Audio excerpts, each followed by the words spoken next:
Can you speak English?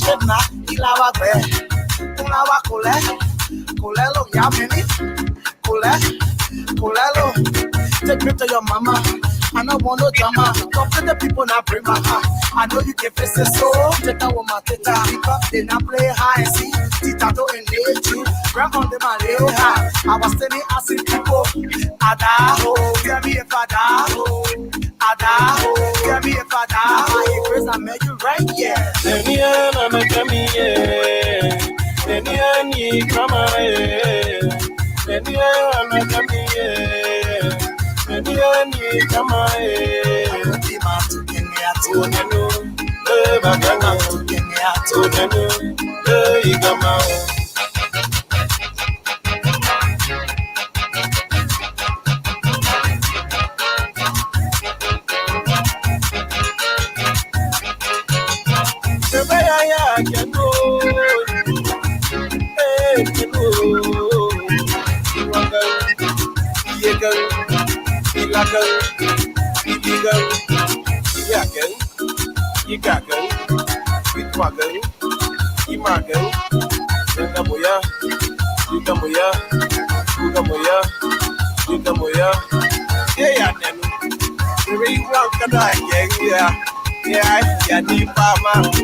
After party, party after party.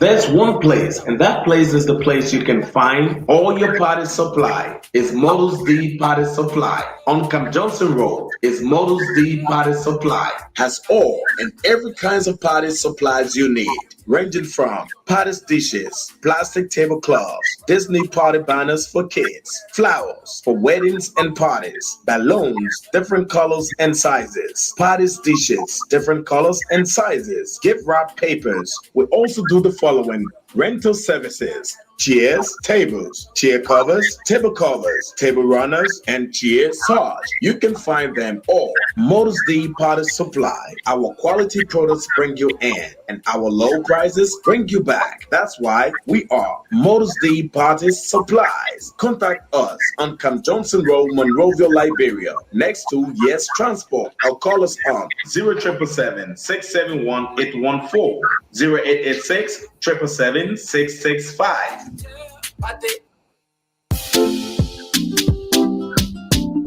Bless Black Hill Regional Park in Maryland comes alive on the 24th of July with an Independence Day country coke featuring a variety of Liberian DJs. Come and enjoy yourself to our Dummer special, juicy dry rice, pepper soup, and bitter leaf and fufu. Other DJs include wrapped potato grains, cassava leaf, rare oil potato grains, and so much more. Now, on the sideline of those dishes is the smell of our pepper color and roasted meat that will keep you salivating. Yes, it's the Independence Day Country Coke happening in Black Hill Regional Park, 20930 Lake Ridge. For inquiries and reservation, contact Makam Boyu on cell numbers 240-636-8994 or Malo Brople on 240-5516-742. If you are in the DMV area, you can't afford to miss it as it promises to be great. Come, let's dance to our favorite Liberian songs while we enjoy our favorite DJs. See, I see no time for check. This love they make me shamanya. I'm a little baby, mama. Are you looking for a place where to fix your keys if lost or damaged? Or are you thinking on how to duplicate your home, office, or car keys? Don't worry, because your worries are all over. AutoKey Liberia is the best solution to all of your problems. At AutoKey Liberia, we are specialized in all keys programs and professional in other keys and remotes of all techs. We are located at Say on Time Bourgeois Orland. Find us at Clever Mission Junction, EOW Community. For more information, you can call the following cell numbers: 0777-337-808 or 0886-530-512. Do business with AutoKey Liberia and thank me later.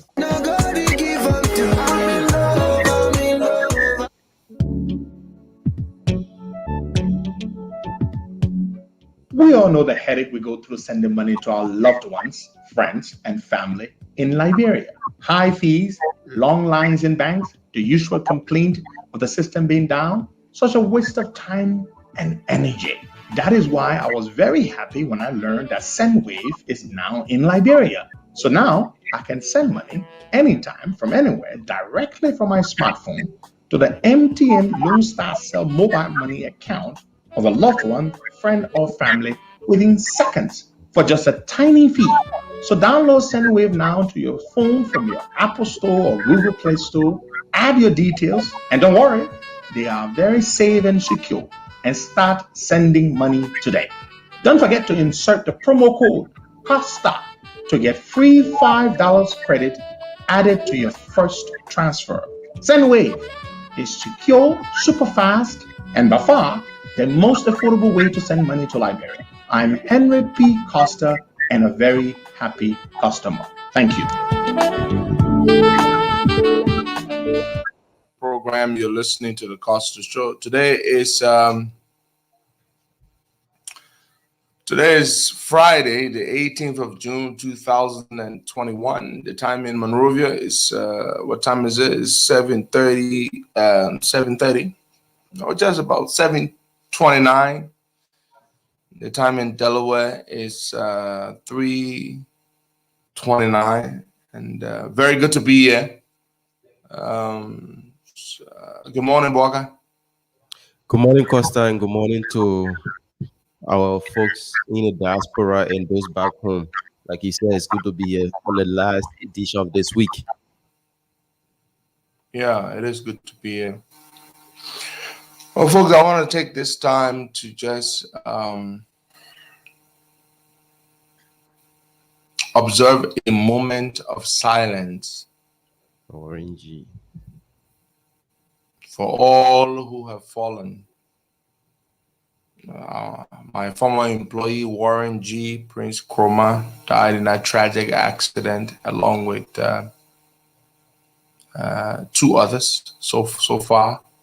There's a fourth person who is struggling for dear life. He's in a critical condition. I also want to remember a very brilliant, fine young man, well-educated, hardworking, passionate, decent, Brother Fode Soko Sako. I came to know Fode a few years ago when he became managing director of the Liberia Electricity Corporation. Fode was very hardworking. He was a patriot. He loved his country. He was passionate. I remember when he started the program, basically trying to clamp down on electricity theft. He used to go out and about himself with the police and the LEC team looking for people who were illegally connected to the grid and stealing power. He was just a passionate, hardworking young man. You know, and Fode died yesterday in New York. He left Liberia. He wasn't feeling well, according to what I was told. He arrived in New York and passed away. Fode's father, former Chief Justice Soko Saka, had just passed a few days earlier. And while his family was dealing with that grief, that loss, Fode himself suddenly joined his father in the great beyond. I want to convey my condolences to the family and friends of the late Fode Soko Saka, Prince Kroma, aka Warren Jizo, and Benny Davis, that young lady who died in an accident, and another person whose name I don't know. Too many people are dying, and it's just very, very sad. And this life, we're here today and tomorrow we're gone. Yeah. Nothing is promised to us. Nothing. But I'm hearing a little feedback there. You guys see what you can do from that end. Maybe it's from your end. Please. Nothing is promised to us, folks. Life is it's a terrible thing. We work hard. We do the best we can. We make plans for our future. And then suddenly we get struck by the cold hands of death. This new COVID spike in Liberia is extremely worrying. I saw the memo from the Ministry of Health approved by the minister herself, Dr. Willamette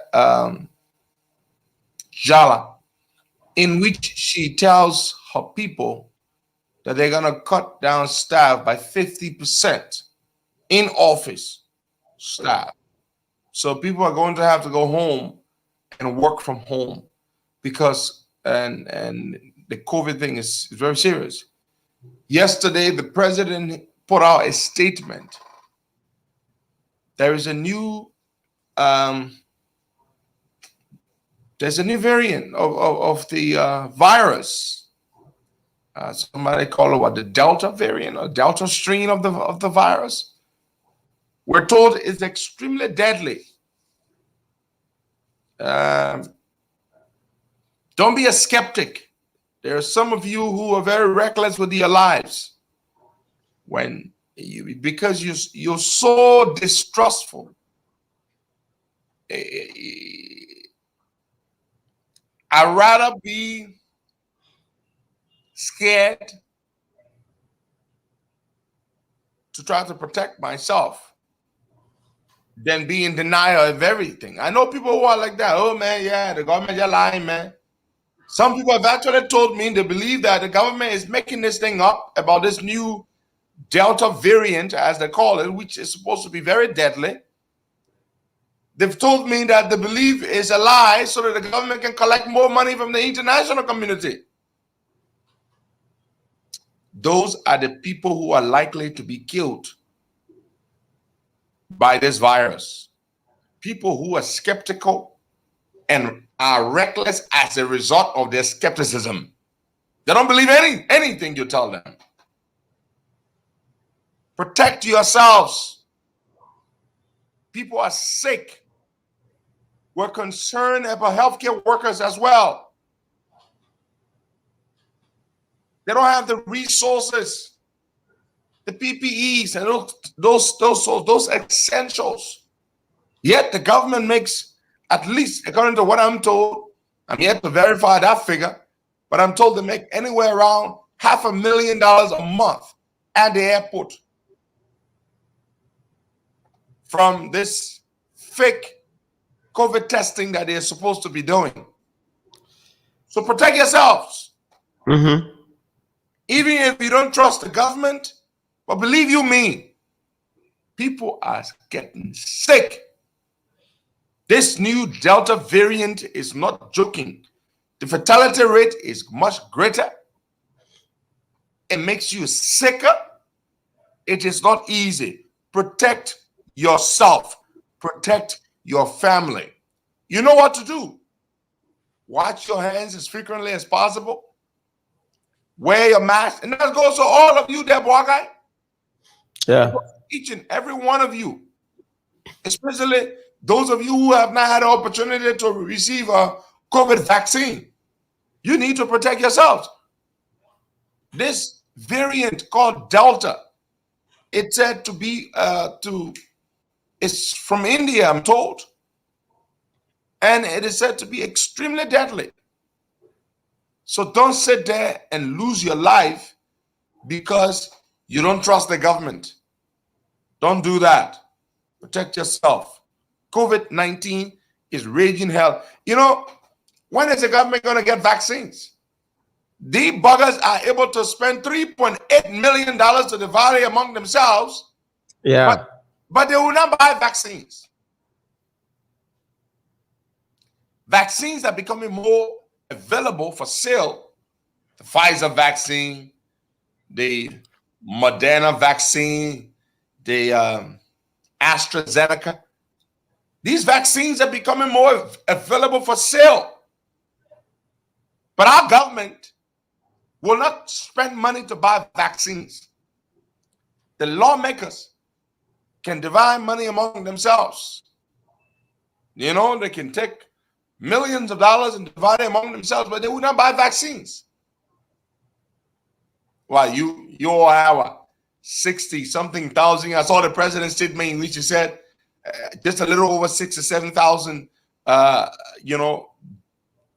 6 or 7,000 doses were received under the international vaccine program called, what is it called? COVAX or something. And he said that, I mean, you got a population of 5 million people. A population of 5 million people and 6 or 7,000 doses of vaccine, free vaccine doses. What is that going to do? Nothing. You've got money. Spend the damn money to buy vaccines. But of course, why am I wasting my time? And here's another thing. The president is a damn fool. All over the world, we see presidents, leaders of countries, publicly having their vaccines put in their arms. Yeah, that's what I mean. Yet, receive his vaccine? We haven't. I have not seen this president go and take a vaccine. No, you haven't. I have not seen him do that. Why hasn't he had his vaccine? I am told the son of my swine is afraid, is a skeptic himself. And in most cases, when it comes to these things, skeptics are idiots. I mean, for Christ's sake, world leaders, Biden, Kamala Harris, you name it, all over the place, they're all taking the vaccine. George Weah, I'm told, is afraid to take the vaccine. Now, what kind of message does that send? I mean, the man is such an idiot that his idiotic nonsense extends to vaccine hesitancy. Somebody told me last night, we're chatting, the person said, one of his officials told them that when the vaccines were coming, the free vaccines, they said, George Weah actually said to the guys, you know what? Maybe what we can do, y'all can go and y'all put water in the syringe and make it look like the vaccine, and y'all let y'all give it to me. They should put water in the syringe. Clear. Because He's afraid to take the vaccine. That is how stupid this man is. We've seen former Vice President Joe Biden take his vaccine. We've seen lots of other people take the vaccine, but we're yet to see President George Weah take the vaccine. And he should have been the first person to take the vaccine. Because there are those who are vaccine hesitant, and those that are skeptics. And I'm going to beat up on them because this science is dry. There are some people who believe in all these stupid conspiracy theories that the vaccine is supposed to alter your DNA. It's supposed to affect your genetics, and you're supposed to become a salamander or some kind of big green lizard, or it's going to change you into a green monster. All kinds of nonsense we've heard. There's a guy, my barber, an African-American guy. It cuts my hair. This guy says he believes that. He said, Henry, don't take that vaccine, buddy. It's going to change you into a green monster. Are you freaking kidding me? And when I don't want to argue, I'll just say, yeah, buddy, you're right. I think you are. In my eye, I said, yeah, come my hair. Let me move from here. We are nonsense talking about the vaccine will turn me into a green monster. He doesn't know I've had my both shots. I had a Moderna vaccine. The worst it did to me was some headache, some nausea. After I took my 2 leaves, I started feeling okay in a few hours. But I'm told that idiot George Weah is afraid of taking the vaccine. He actually told his people, "You put water in the syringe and add your sugar in my arm, and I wanted the vaccine." They say he can turn people into something, and he is such an idiot. And the people around him are even worse idiots because they don't tell this man the truth. When George Weah takes one stupid point of view, he clings on to it as if someone is clinging on to dear life. That is who he is. I know that much about him. Now, you've got millions of dollars that you're literally dishing out to lawmakers when you could redirect those millions toward the procurement of vaccines to administer to as many of your population as possible so that you can reach a point where you attain what is called herd immunity. But they're not going to do that. Of course, because they are damn rogues. That's what they're good for. Stealing. They said the bugger wanted them to put water in the syringe. You know, back in the day, they said, Willie Tower knows he's a drink. Yeah, I don't think it had anything to do with him being a pastor or that, because I know Baptist preachers who can drink the hell. But they say former President Willie Tupper knows he used to drink. So what Willie Tupper used to do, they would put clear water or ginger ale in his own champagne glass. And that's why he would use to toast. So you will see Willie Tupper with a champagne glass. You thinking Willie Tupper is drinking champagne. He isn't. He's actually drinking clear water or ginger ale. So George Weah wanted them to put clear water in a syringe and make it look like they were sticking him in the arm with the vaccine. That is what an idiot this idiot is. Can you imagine that? Somebody please tell me when the last time the man took a vaccine. Maybe I didn't see that one. I probably missed that one. But please tell me, when did you see this idiot take his vaccine? I haven't seen it. I haven't seen it at all. Now, folks, some other interesting things here. So be careful. Protect yourselves. Your president is an idiot. The lawmakers are a bunch of son of swines and good for nothing idiots. They're focusing on themselves. They've got their $15,000 and they're not going to give the money back. Yesterday I posted about Boto Kane. How I said this, the lady from Bapolo County, Yeah. was very unenthusiastic about Boto Kane. I just didn't feel her vibe. She didn't give me any vibe. Public office is not for everybody. I told you, I said, Boto Kane reminds me of my late mother, Sarah Burton. They even kind of look alike. My mother was a market woman. So is Boto Kane. Boto Kane sold dry meat. That's what she did. And I'm told she did good at it. She had a good business going. That's how she supported her family. That's how she supported her kids. Boto Kane, a dry meat merchant. Let me put it that way in a nice way. I'm not going to say dry meat seller. A dry meat merchant. My mother didn't sell dry meat. But my mother sold stuff in the market. Any kind of wares, anything that could sell, my mother sold it. When I see Botokane, I'm reminded of my late mother, Sarah Burton. So much. But here's the thing. Do I think my late mother, Sarah Burton, was fit for public office? No. May I repeat myself? Do I think my late mother, Sarah Burton, was fit for public office? Hell no. Botokane is not fit to be a senator. Why? To go to the Senate. You don't want to just vote. I mean, that's what attitude where we think that anybody can be anything. It's absolute nonsense. Yeah. Botokane look like she's going to be in the Senate. Botokane is going to be taking care of her children and doing good market, and we're going to provide loan for people like Botokane to grow their businesses. Botokane will be when they say bobo. When they say bobo, beep bobo, that's how she will be. Hello, bobo in a Senate. Botokane will not produce nothing. Any money they bring, Botokane will take it. And yet, Botokane, yeah. Yesterday, I did a post. Somebody was like, "Oh, Kasa, don't do that. No. Magdala Cooper them. What a power. You name it, they all over the place. Working hard, raising money for Botokane to fight her lawsuit. Why Botokane in her? Okay.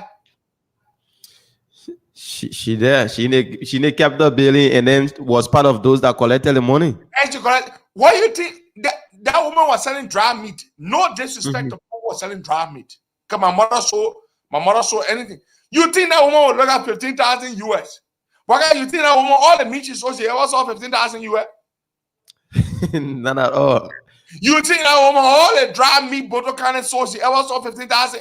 You think a poor woman who has no exposure, who has very limited education, you make her senator. Nangala. Hey! Senator! Yeah, they took Mary Kawa, Zanzan Kawa's wife. Chief Zo, Traditional Council President, Zanzan Kawa. Do you know his wife is a second-term representative? Yeah. One day, you're not yet. My Mary Kawa say anything? Nothing. No interview. No reaction. Nothing. Mary Kawa just because the woman know nothing. You do not take uneducated, unsophisticated people and get them power. We keep making a mistake. Hey man, I just let it, man. You take Botokane. The last job the woman had, the woman got no work experience. The last job she had in her life, dry meat seller to the Senate. Hey! Nangala. And then what do you expect of her?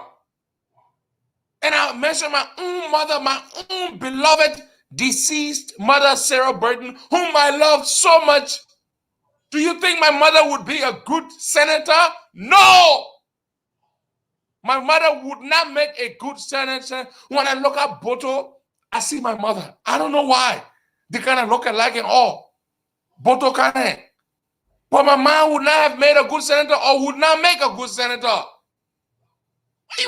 Why you tell a woman that, so what her qualification? To say drive me? No disrespect to market women. My mother was a market woman. I kind of joke my mother was a market woman. He had one man, but a market woman. My mother was a market woman, Sarah Burton. But my mother did not have the education and the sophistication to be senator. I heard Botokane talking. But have you heard her speak? Very bad. I mean, I don't know what the English said, but she does not understand the issues.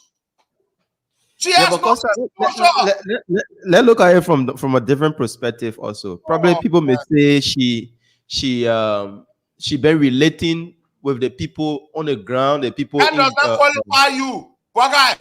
My man, to go into that legislature, you have to have a degree of sophistication and awareness. You have to have political awareness, political consciousness. What is Botokane's political philosophy? What did you know? So you can just vote for anybody and say, go somewhere, go serve us. My boy, let me tell you, if you're here, Botokane talk anything. If you're here, produce anything, Botokane will just be there. Any money they bring, she take it.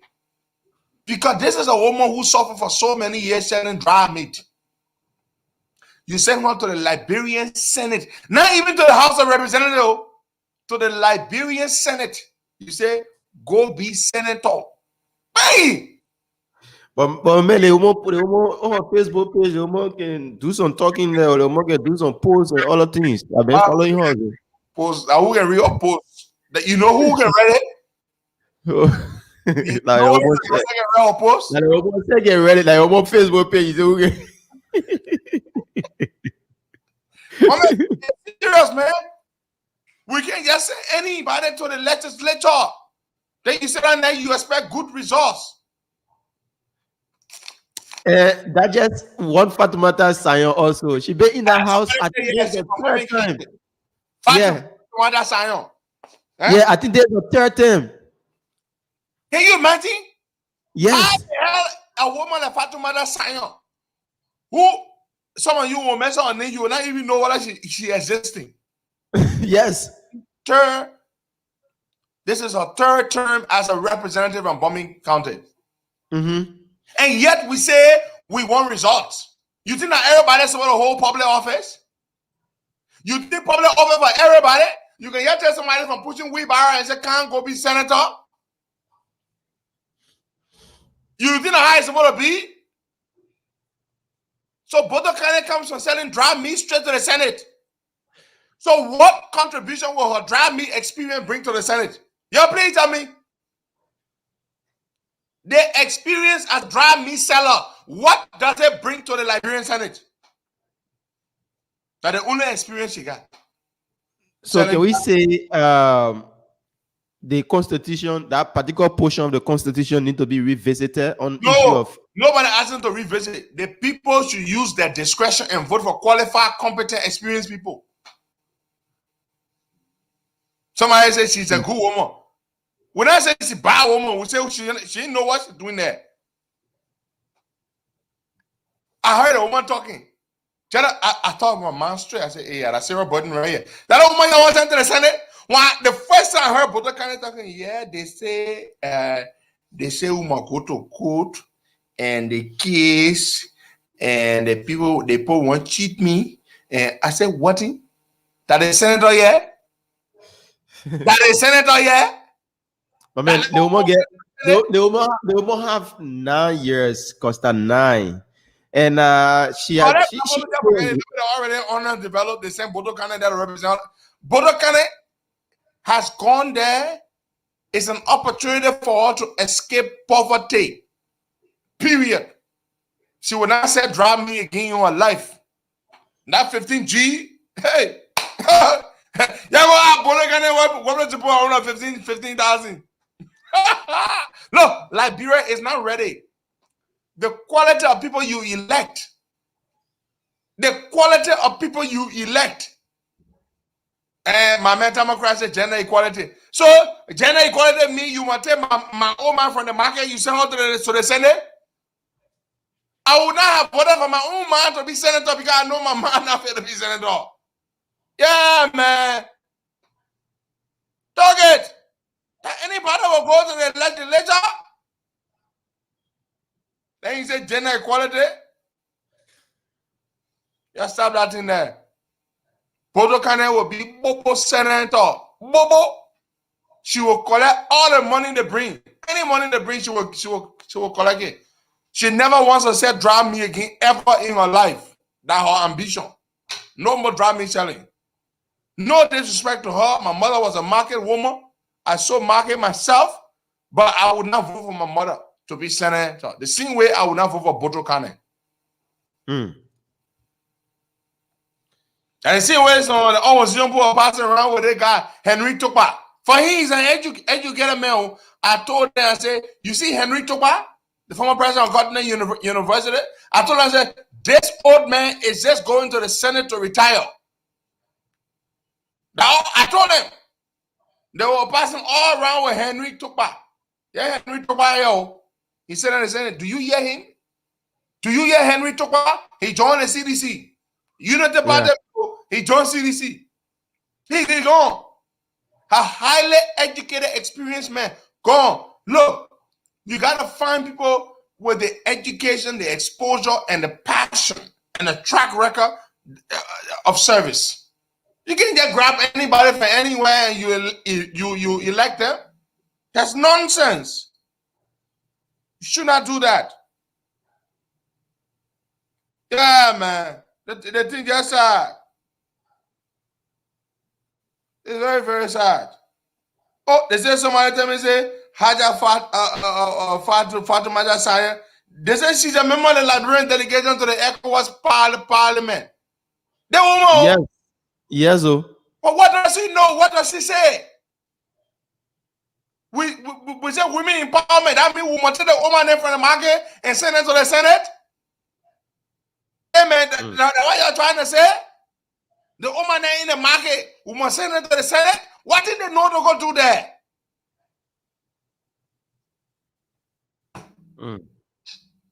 Just stop that thing, man. Just stop that thing. Now, yesterday, Mr. Tuni Lawa, yesterday we were talking about the case, and we didn't go into details, but we're going to do it today. We're going to go into it today. Mr. Tuni Lawa reached out. We didn't talk, but he wrote me and he sent me a lot of documents. I had the opportunity to review some of them. Listen, folks. Listen. This is interesting. Now, when Tuni Lawa is the gentleman who is claiming that the Stephen Tower Estate football field that the Japanese company that is building the Somalia Drive occupies. But before we go there, let me go to the documents and read some of the things here. So this is a background of this case. On the 12th of March 2020, Mr. Tuni Lawa, through his company, PGL Construction Company, he sent a letter to the company, to the Japanese company, claiming that he's the owner of the Stephen Tower Estate football field that the Japanese company occupies. Now, the company wrote him through their lawyer, Councillor Francis Johnson Morris Allison. They wrote to Tuni Lawa informing him that it was the Ministry of Public Works that gave them the authority or the authorization to use that land, that football field. After they told Mr. Lawa, you would think that Mr. Lawa would go to the Ministry of Public Works to take up issue with them for giving his land, assuming that the land actually belongs to him. But Mr. Lawa did not go to take issue with the government of Liberia. No, he did not. What Mr. Lawa did instead, he proceeded to the civil law court and filed a civil lawsuit against the company. Summary proceedings to recover possession of real property. That was the theme of his civil lawsuit.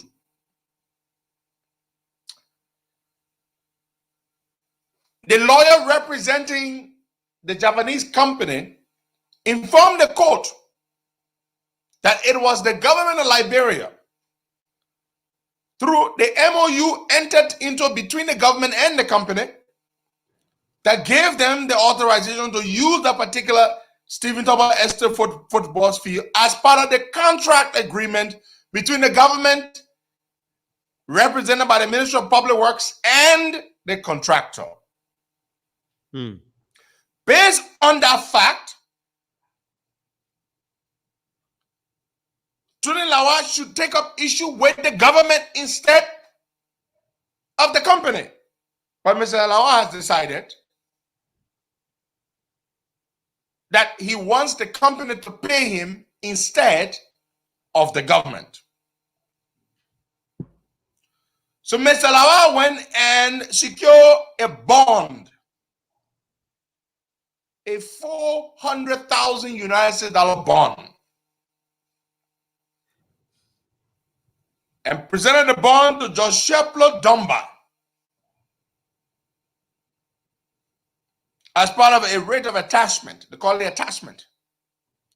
This bond, valued at $400,000, it means that Mr. Lawal is attaching the company's equipment or a number of the company's equipment valued at $400,000 US. That means these equipment will be confiscated. They'll be seized. Now, the project is not completed yet. The project is soon to be completed. But Mr. Lawal wants $400,000 of the company's equipment seized. That means this would undermine the smooth completion of the project. Mr. Lawal doesn't care. He said, "Oh, I know, I want my money, and I want $400,000 US worth of the equipment seized by the court." That's what I mean by an attachment bond. Listen, the government of Liberia is planning to dedicate this road project or this road on July 26th. Mr. Lawal is planning to seize the equipment or a number of the equipment, which would affect this timeline. So why John we are then planning the dedicatory ceremony for July 26th? Tuni Lawal is planning to seize the equipment so that the road does not get finished. Now, the government of Liberia stepped in. Hello, because somebody would ask, but where is the government? Oh, yeah. I have evidence here. The government of Liberia has gotten involved through the Ministry of Justice. The government of Liberia, through the Ministry of Justice, has filed a motion to intervene and a motion to dismiss. The government has filed two motions. A motion to intervene in the case because it's a private lawsuit between Tuni Lawal and the company. The government of Liberia has filed a motion to say, we want to become party to this case. The government of Liberia has also filed a motion to dismiss Tuni Lawal's complaint against the company. Two motions, and I have them here. I will read them for you. The government of Liberia, through the Minister of Justice, has told the court, we want to get involved because we gave the land to the company and we want this case dismissed. Tuni Lawal he's not having it. He is not having it. He doesn't care what the government says. All he knows, I want $400,000 worth of the equipment seized. Let me read further. The Ministry of Public Works has also provided an affidavit affirming the issuance of the land to the contractor. I have the affidavit here. An affidavit is a soon document where somebody says, I, Henry P. Costa, do hereby affirm and confirm that on this day, I promise to give Bwaka, So the government of Liberia has issued an affidavit, Bwaka. To say, we, the government of Liberia, do hereby affirm and state that we gave the land to the Japanese company for their use. Tuni Lawal said, I want to have your business.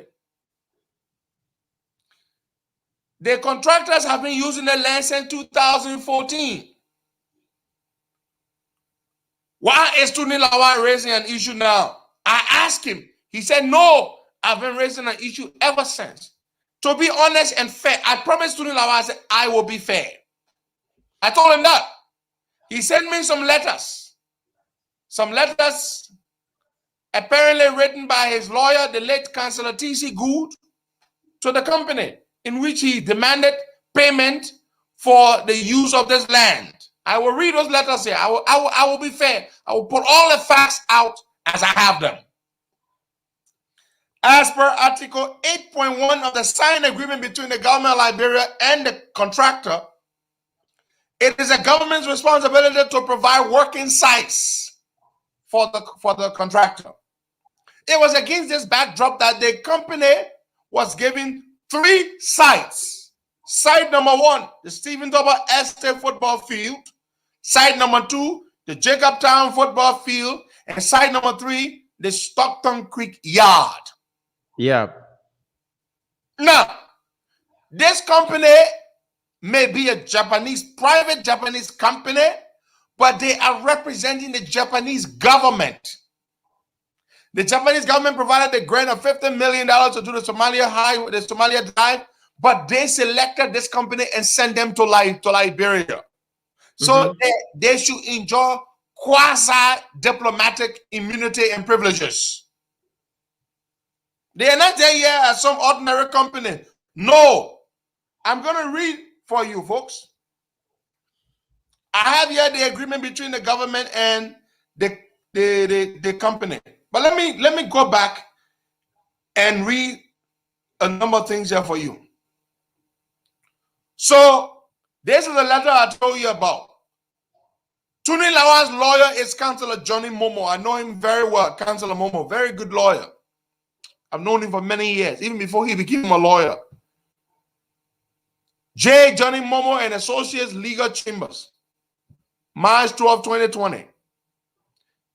Dear sirs, we represent the legal interests of Peace Glory Lawa Construction Company, which has informed us that he owns 1.52 acres of land lying and situated within the vicinity of Stephen Toba Estate, which you have possessed and occupied since 2013 and continue to occupy up to and including the time of writing this communication without any authorization, permission, and agreement with our client for the use, occupation, and possession of said premises. Our client would have us inform you that the annual lease rental for such a quantity of land within the vicinity mentioned above is the minimum of United States dollar $25,000 per year. So Tony Lawa told the company in March 2020, I want $25,000 a year, minimum. Wow. Yeah. Our client has also informed us that while implementing, constructing, and paving the Somalia Drive Freeport Painesville Road, you diverted the water into his premises, in consequence of which its machineries and equipment value over United States dollars $600,000 got damaged. Look at that. Yeah. Attached here for ease of reference and photographs of 2 of the equipment that were damaged, and at the conference, other photos will be provided you to substantiate our client's claim. Now, Councillor Momo wrote this letter to the company. Then the company replied him on the 17th of March. Johnson, Allison, and Associates Incorporated. March 17, 2020. Councillor J. Johnny Momo, Managing Councillor J. Johnny Momo and Associates Law Chambers. Dear Councillor Momo, this is to inform you that we represent the legal interests of Dai Nippon Construction Company in a purported land controversy between our client and your client, Peace Glory Lawa Construction Company. We wish to inform you that our client, Dai Nippon Construction Company, is a foreign contractor being accommodated by the Ministry of Public Works for the purpose of constructing the Somalia Drive and whatever sites they are using for the implementation of the project was given to them by the government of Liberia through the Ministry of Public Works. Hence, we urge you to refer your concern to the Ministry of Public Works. Kind regards, sincerely, Francis Johnson Allison, Counselor at Law. Now, Mr. Lawal received this letter. No, Mr. Lawal was not pleased. This is a motion here. I'm going to read for you here the motion to intervene filed by the Ministry of Justice. Ministry of Justice stepping. Republic of Liberia, Maserati County, in the Civil Law Court for the 6th Judicial Circuit, Maserati County, sitting in his March term AD 2021, before His Honor Shepler R. Dumba, assigned circuit judge. The Republic of Liberia, Monrovia, Liberia, by and through the Ministry of Justice, the movement, versus Peace Glory Construction Company, represented by its general its general manager, Praise O.T. Lawal, and all of his corporate officers of the city of Monrovia, Liberia, respondents. Growing out of the case, Peace Glory Lawal Construction, represented by its general manager, Praise O.T. Lawal, petitioners versus Word Kaihasu Kyogo Kogyo Company Limited, and Dai Nippon Construction Company, represented by all of their corporate officers of the city of Monrovia, respondents. This is a motion. There's a motion from the government of Liberia to intervene in the case. And now comes movement in the above cause of action, and most respectfully praise Your Honor and this honorable court to grant unto movement the prayer to have it intervene in the above entitled cause of action for the following factual and legal reasons as showed to it. Number one, that movement says and avers that it is a legal arm of the executive branch of government as created under Title 12, Chapter 22, Section 22.2, Paragraph A of the Executive Law of Liberia, giving it the full responsibility to represent the government of Liberia or any of its officers and constituent agencies in any suit in a court of law. Your Honor is respectfully requested to take judicial notice of the statute in this regard. Number two, that the government of Liberia, that the government of the Republic of Liberia having the responsibility to engender the infrastructural development of Liberia sought bilateral assistance and help from the government and people of Japan through a grant for the construction of the free port of Monrovia to Pinsville City, Somalia Drive Road. The 13.2 kilometer road, which construction process commenced in the year AD 2013, is currently in progress. Number three, that in the grant agreement, the Republic of Liberia, through the Ministry of Public Works, was to provide land space or an area where the company hired by the Japanese government to construct the said road may keep its equipment and house some of its employees as provided for in Article 8.1 of the client's responsibility, which is herein attached as Exhibit 1 in bulk to form cogent material part of this intervener's motion. Number four, that pursuant to the laws or the terms and conditions of the bilateral grant agreement, the Ministry of Public Works, having done full due diligence, identified the Stephen Talbot Estate football pitch or field for such purposes. Since the commencement of the road work, the equipment and some personnel of the Word Kahatsu Company Limited and Dai Nippon Construction Company have been stationed at the site, which is the subject of this litigation, without the respondent raising any qualms and issues to the filing of this bogus and unmeritorious petition for summary proceeding. Fellow Liberian, I'm not going to read all this stuff for you, but then it ends. Respectfully submitted, intervener by and through his legal counsel, Councilor J. Adolphus Kanowa II, Director, Civil Litigation, Ministry of Justice, Signed, Councillor Wisa A. Wisa, Assistant Minister Litigation, Ministry of Justice. That is the government of Liberia intervening, informing the judge, Sheplo Dumba, that we request to intervene in this matter because it was the government of Liberia,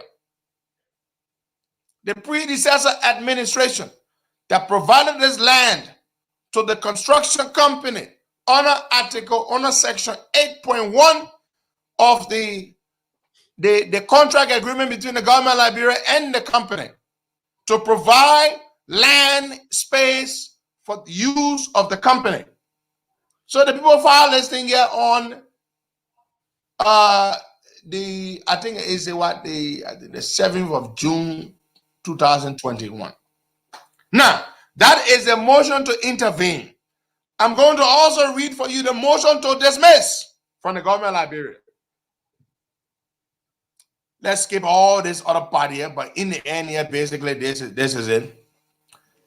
So the government is saying, the government of Liberia is asking the judge to dismiss this lawsuit by Tuni Lawa against the Japanese. Two things the government did, no, three. Number one, the government filed a motion to dismiss Tuni Lawa's lawsuit against the company. Number two, the government filed a motion to intervene in the lawsuit. Number three, the government sent an affidavit attesting to the fact that they were the ones that provided land to the company. Three things the government of Liberia did. Yet, Mr. Lawa is proceeding with his lawsuit. Now, it is his right to proceed with his lawsuit. It is his right.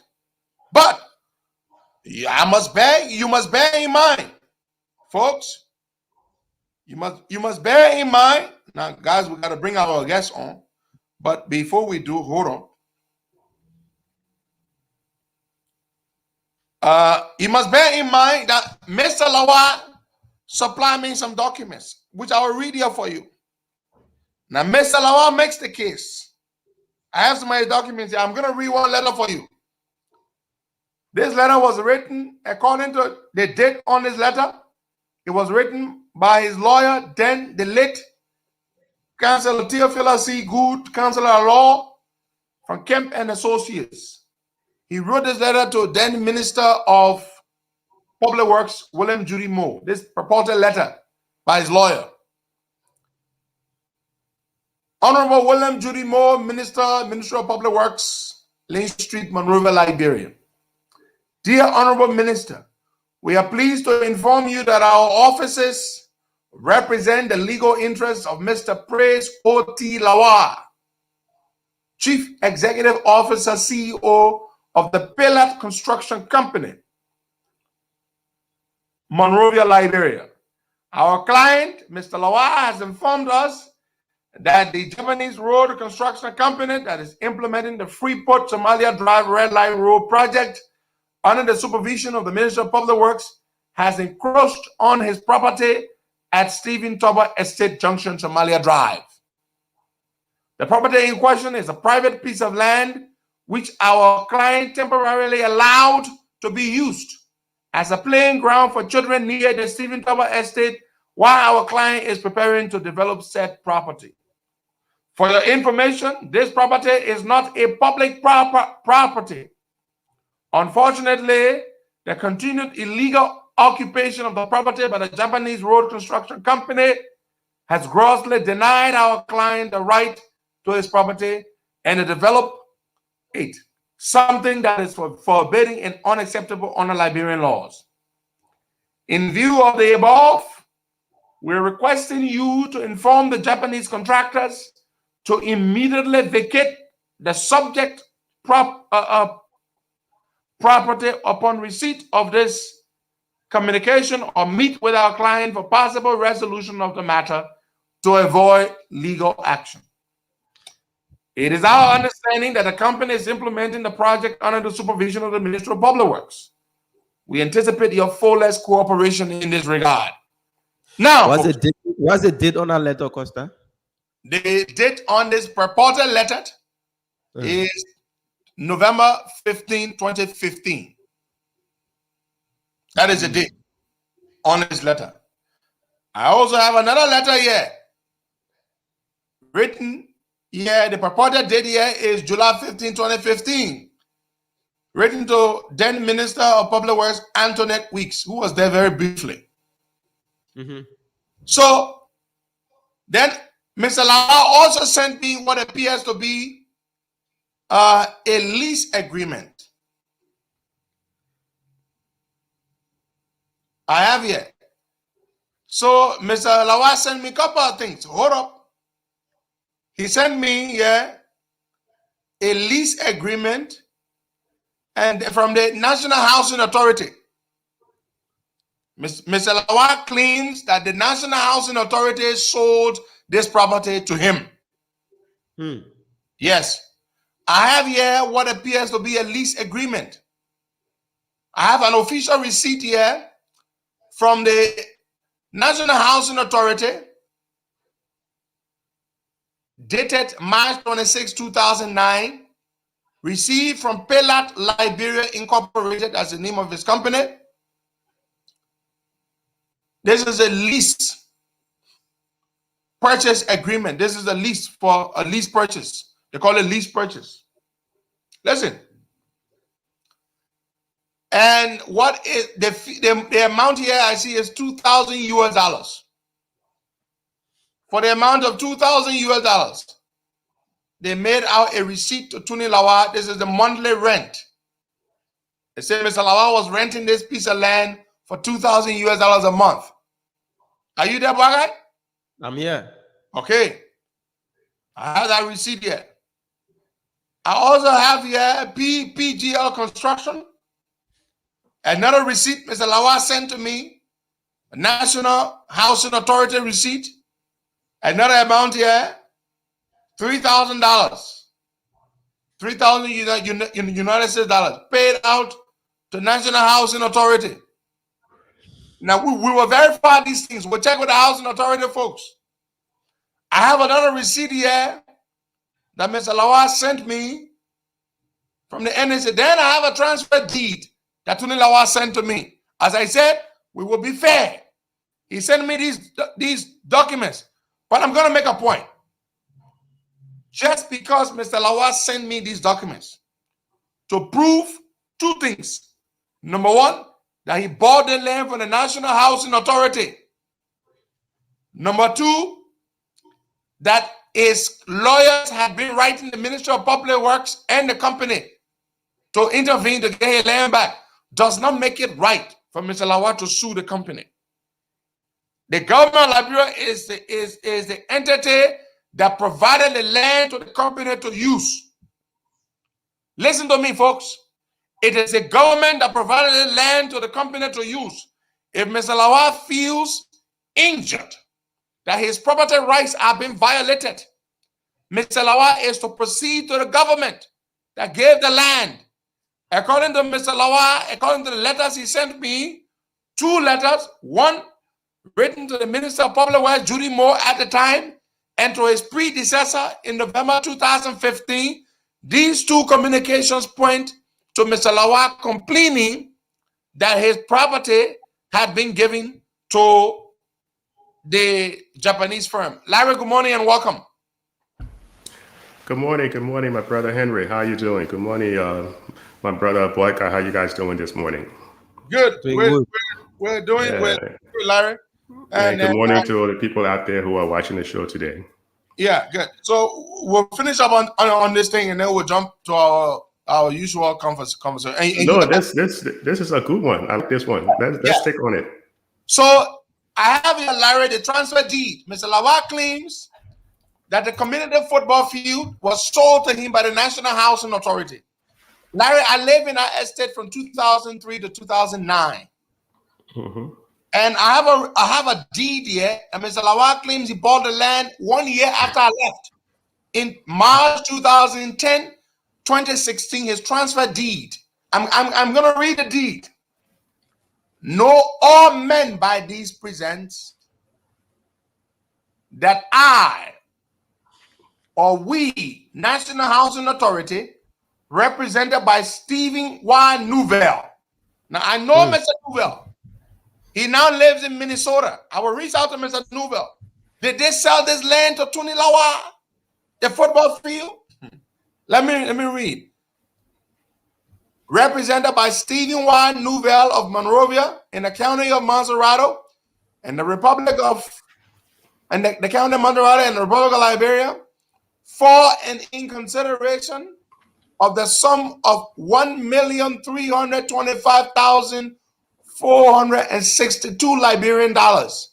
That's $1,325,462 Liberian dollars.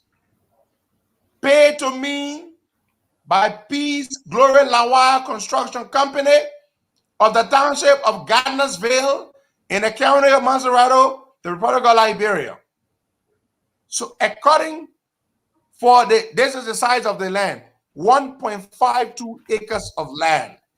This land deed was signed by according to the deed I have here, on the 16th of March, 2010.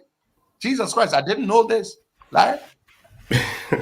Now, this is a transfer deed Tony Lawa sent to me. I have the full deed here.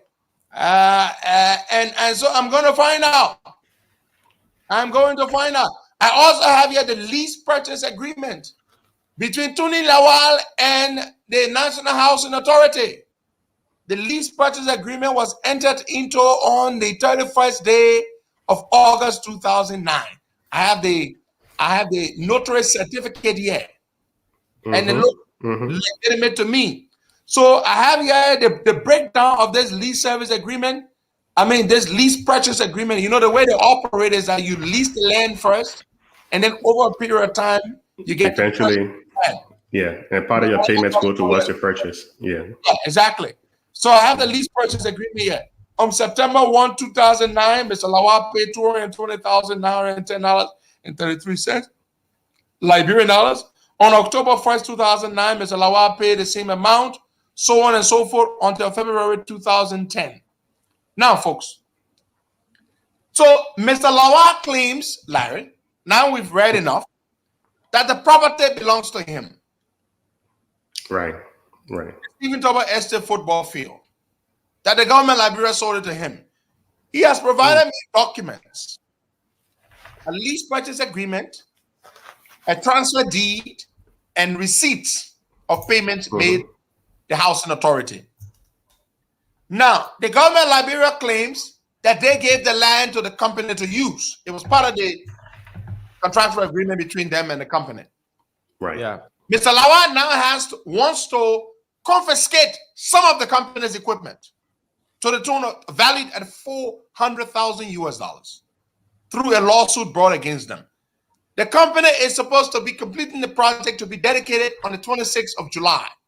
If Mr. Lawa confiscates these equipment, there's a high chance that the deadline or the timeline for completion of the project will not be met. Yeah. Mr. Lawa says he does not care. All he knows, he wants his money.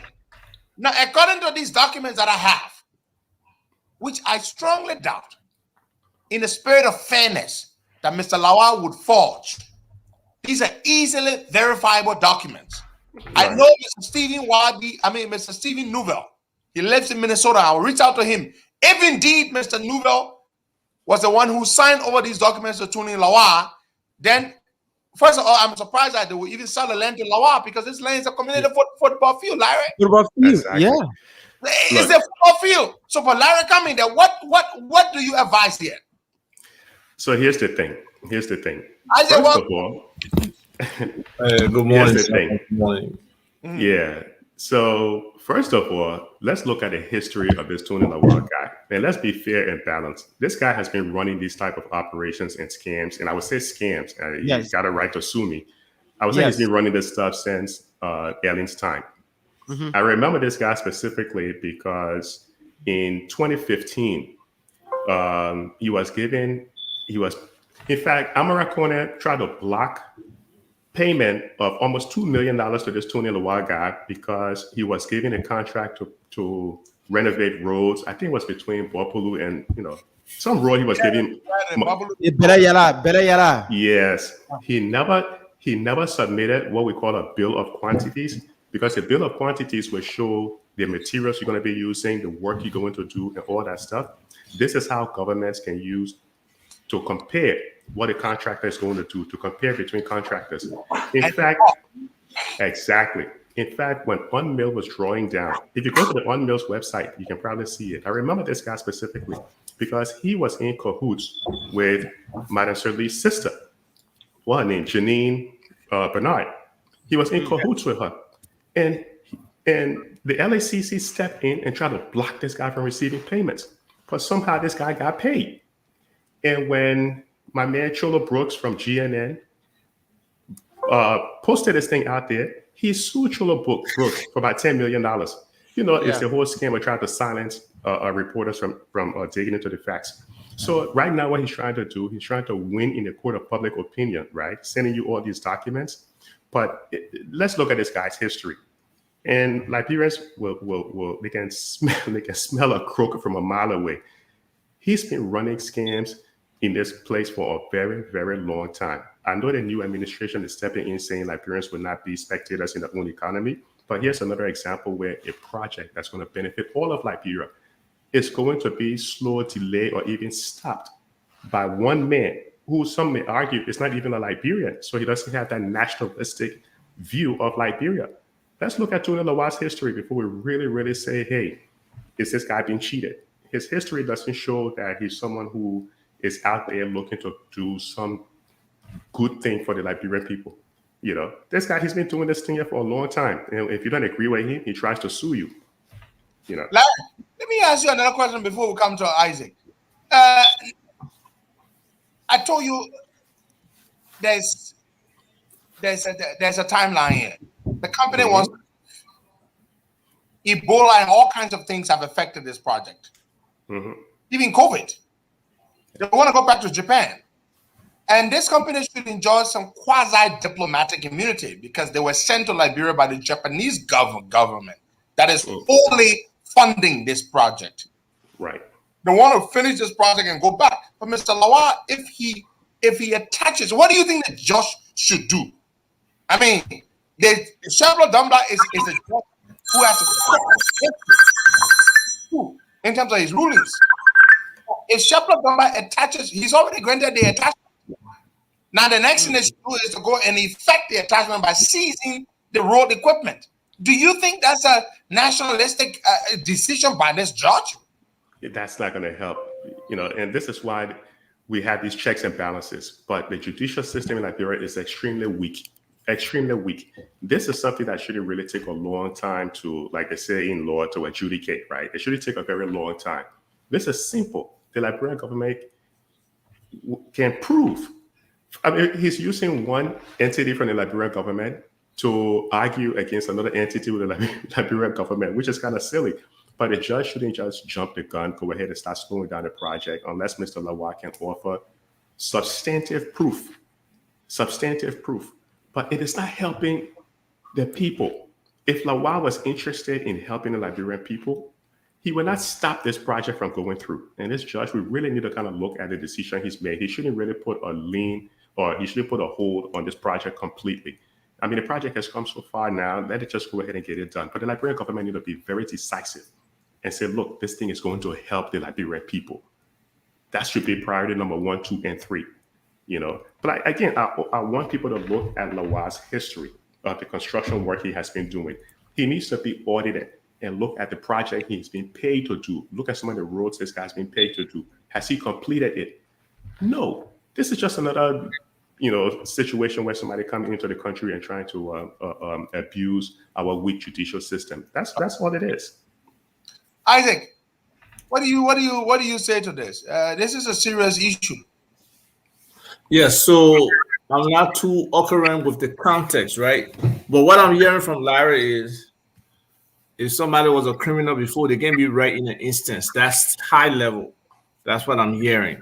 So Larry is suggesting that if this guy has been doing wrong before, he has been quasi-criminal in his negotiations and relationships with Liberia, that whatever happened before transferred to this particular situation, and whether he's right or not, it shouldn't matter.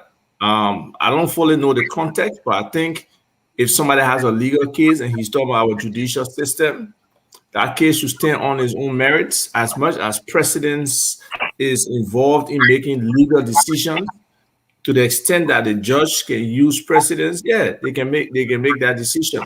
But again, the interest of the people should be paramount in any of these development situations. And so if it's something that takes away from the benefit of the people, you look at if they've done a cost benefit analysis, what the returns to the people will be for this particular role, and if it's that impactful, then the interest of the people should be primary. Look, in any system, in any society where you have a strong judicial system, based on what Lawal has done from 2013 up to 2015 to 2017. You're already being jailed. Exactly. He should have been banned. If you did something like that in any developed country, you go to Ghana, you go to Botswana, you pull some stuff like that where you don't submit a bill of quantities, you're getting paid outside of the legal framework, you'll be banned from ever doing business with the government again. Not only should this guy have been banned, he probably should have been prosecuted and probably jailed and made restitution back to the people. But here it is now, he's stepping in again, want to pull the same scam, but stopping progress on a project just for his own self-interest, not for the interest of the entire country, no nationalistic interest. Why should he even be a nationalist? There's reports that he's a Nigerian, right? So I'm not saying Nigerians cannot serve the interest of Liberians, but I think Liberians can serve their own best interest first. Well, considering what the Senate is doing, we can put that up for debate. Yeah, we can put it up for debate. But this guy is halting progress. Let the judge remove that restraining order. This is his normal habit. He normally do this. He have done it to a lot of people. Yeah, he have done it to a lot of people, and it been taken to court. He will influence the court and win a case. That's normally what he does. Okay. Exactly. White guy nailed it. Okay, guys. Let's move on to something else here. So the issue here now is we're watching to see what the judge does, and this judge has little or no credibility. I've had an experience with this judge in the case involving Edward Freeman, the young man who was physically assaulted by the MD of GT Bank.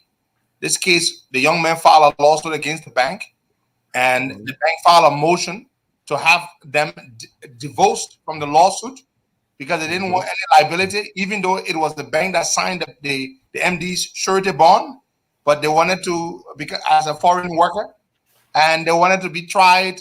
They wanted to not be tried for the actions of their employee, the MD. And so they filed a motion. And do you know what the judge did? The judge actually told his clerk to write the ruling to grant the bank's motion to be divorced from the lawsuit so that they would have no liability whatsoever. And the folks ran to me because the lawyers, they were frustrated. They didn't know what to do because the bank had already induced the judge.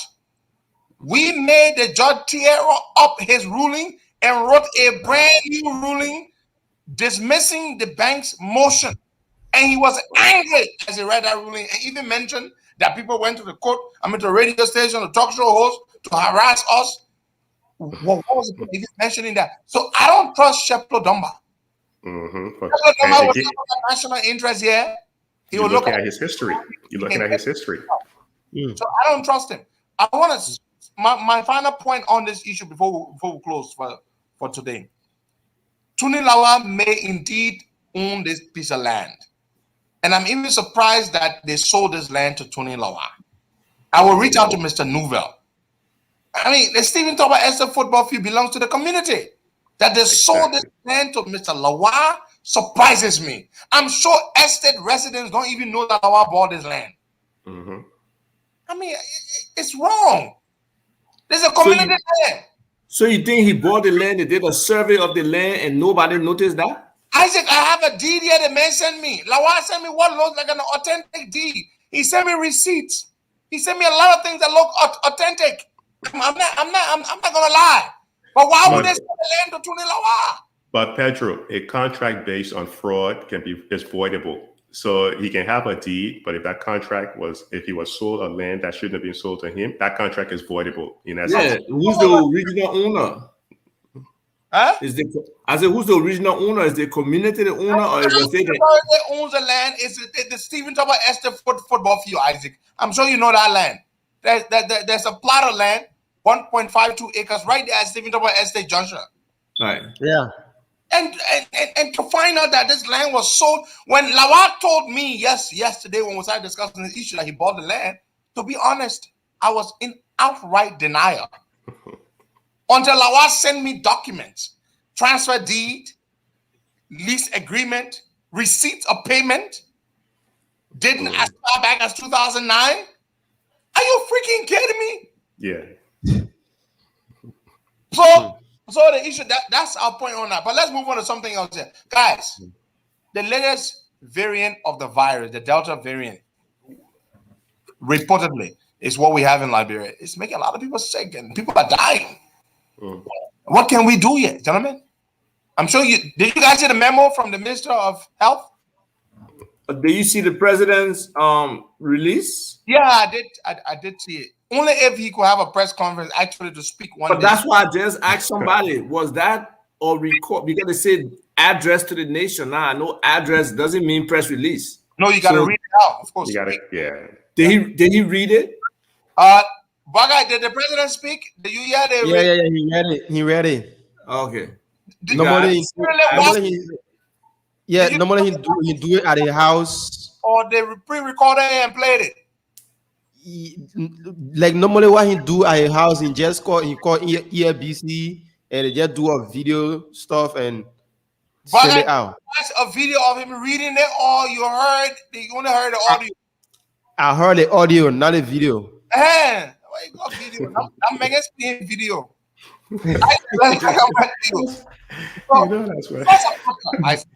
A matter as grave as this, a spike in COVID, a very deadly variant.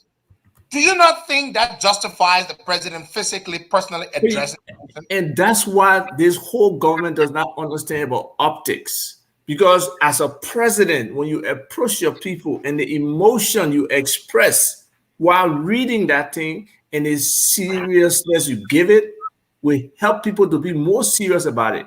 But if you're hiding from the camera and sitting there and trying to read something for people, it does not have the same impact. So yeah, but that's the first negative about something like that. The second thing is, how will we? But hold on now, we can speak together. But hold on. If you speak, okay. It's speaking. We can't speak together. When I speak, when you are speaking, I will stop. So let Isaac finish, then you'll come in. Yeah, Isaac finish. You can't hide from the camera for one, and then that situation, I'm sure there are one or two people that the president himself knows that have this situation right now that are affecting the COVID virus, affecting them. So that passion and that emotion that he will speak with and introduce his own personal experience will elevate the gravity of the situation so people can tend to understand it more. But that is just absent. The human element in this governance is just absent from what George we are supposed to be doing, except it's something just off the cuff, like walking around, in Lofa with a bunch of citizens around him. So it's sad. Yeah, you can come in, Baga. Yeah, Baga, ask a question. Yep, I was just trying to buttress what you were saying and the issue about encouraging Liberians to go and take this particular vaccine. The president himself haven't been able to muster the courage to take this vaccine. So how will I, a Liberian citizen, be encouraged to take it? If I see my president, the head of state, or cabinet ministers taking a vaccine, I will be encouraged. But now, once the president having taken it, most of the cabinet ministers will not take it because they are waiting for him. And that's part of the sycophancy and the leading by. Yeah.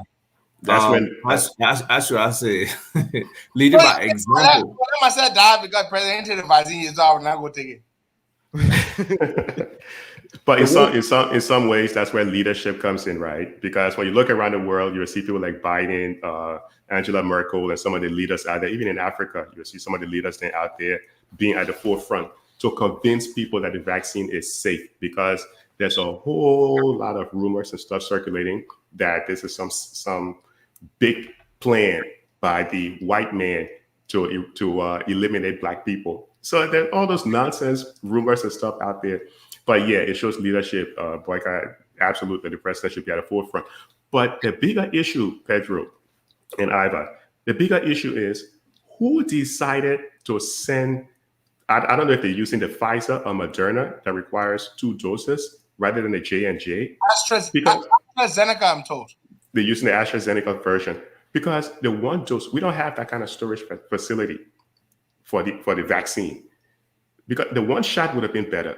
And looking at some of the documents that I read, I think they said about it's free stuff. Lyra, you can't tell her what to give you. It's free stuff. and that's what happens when you become a welfare state, right? When you rely on international community every time they come in and bail out your healthcare system. We need to invest in healthcare. This is another example of us not investing in our own healthcare and relying on the international community to come out and bail us out. Ebola came and hit. We should have learned from that. There were hundreds and hundreds of millions of dollars that went to Liberia. What happened to some of that money? I know there are rumors out there. Some people ate some of that money, but it disappeared, right? Because the healthcare system is so weak. We still what rumors? An actual audit was done with Mirabro. Then money was not accounted for. Yeah, but that's the case. So now we have Ebola, and statistically, any country so any country that has more than 1 person that got sick from Ebola or died, Ebola came back. So eventually, statistically, you can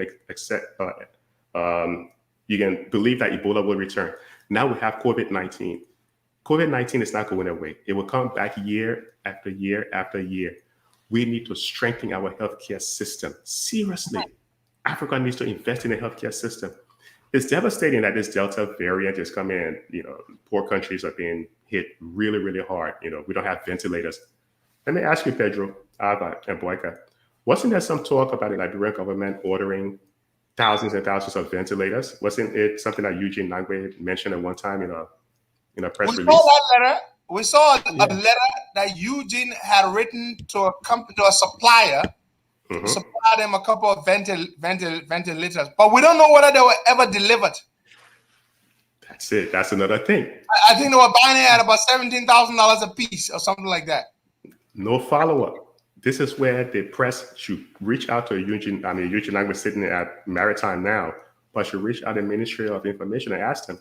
But we should not tell them. They should have informed us when they were delivered, if they were delivered. Yeah. So here it is now. We're hearing that this new variant, people need oxygen. They need to be on ventilators. And we saw how India got devastated because they didn't have ventilators. Oh, yeah. India was devastated. I pray that, it doesn't happen to Liberia, but we need to invest in our healthcare system. It's part of human development, Guys.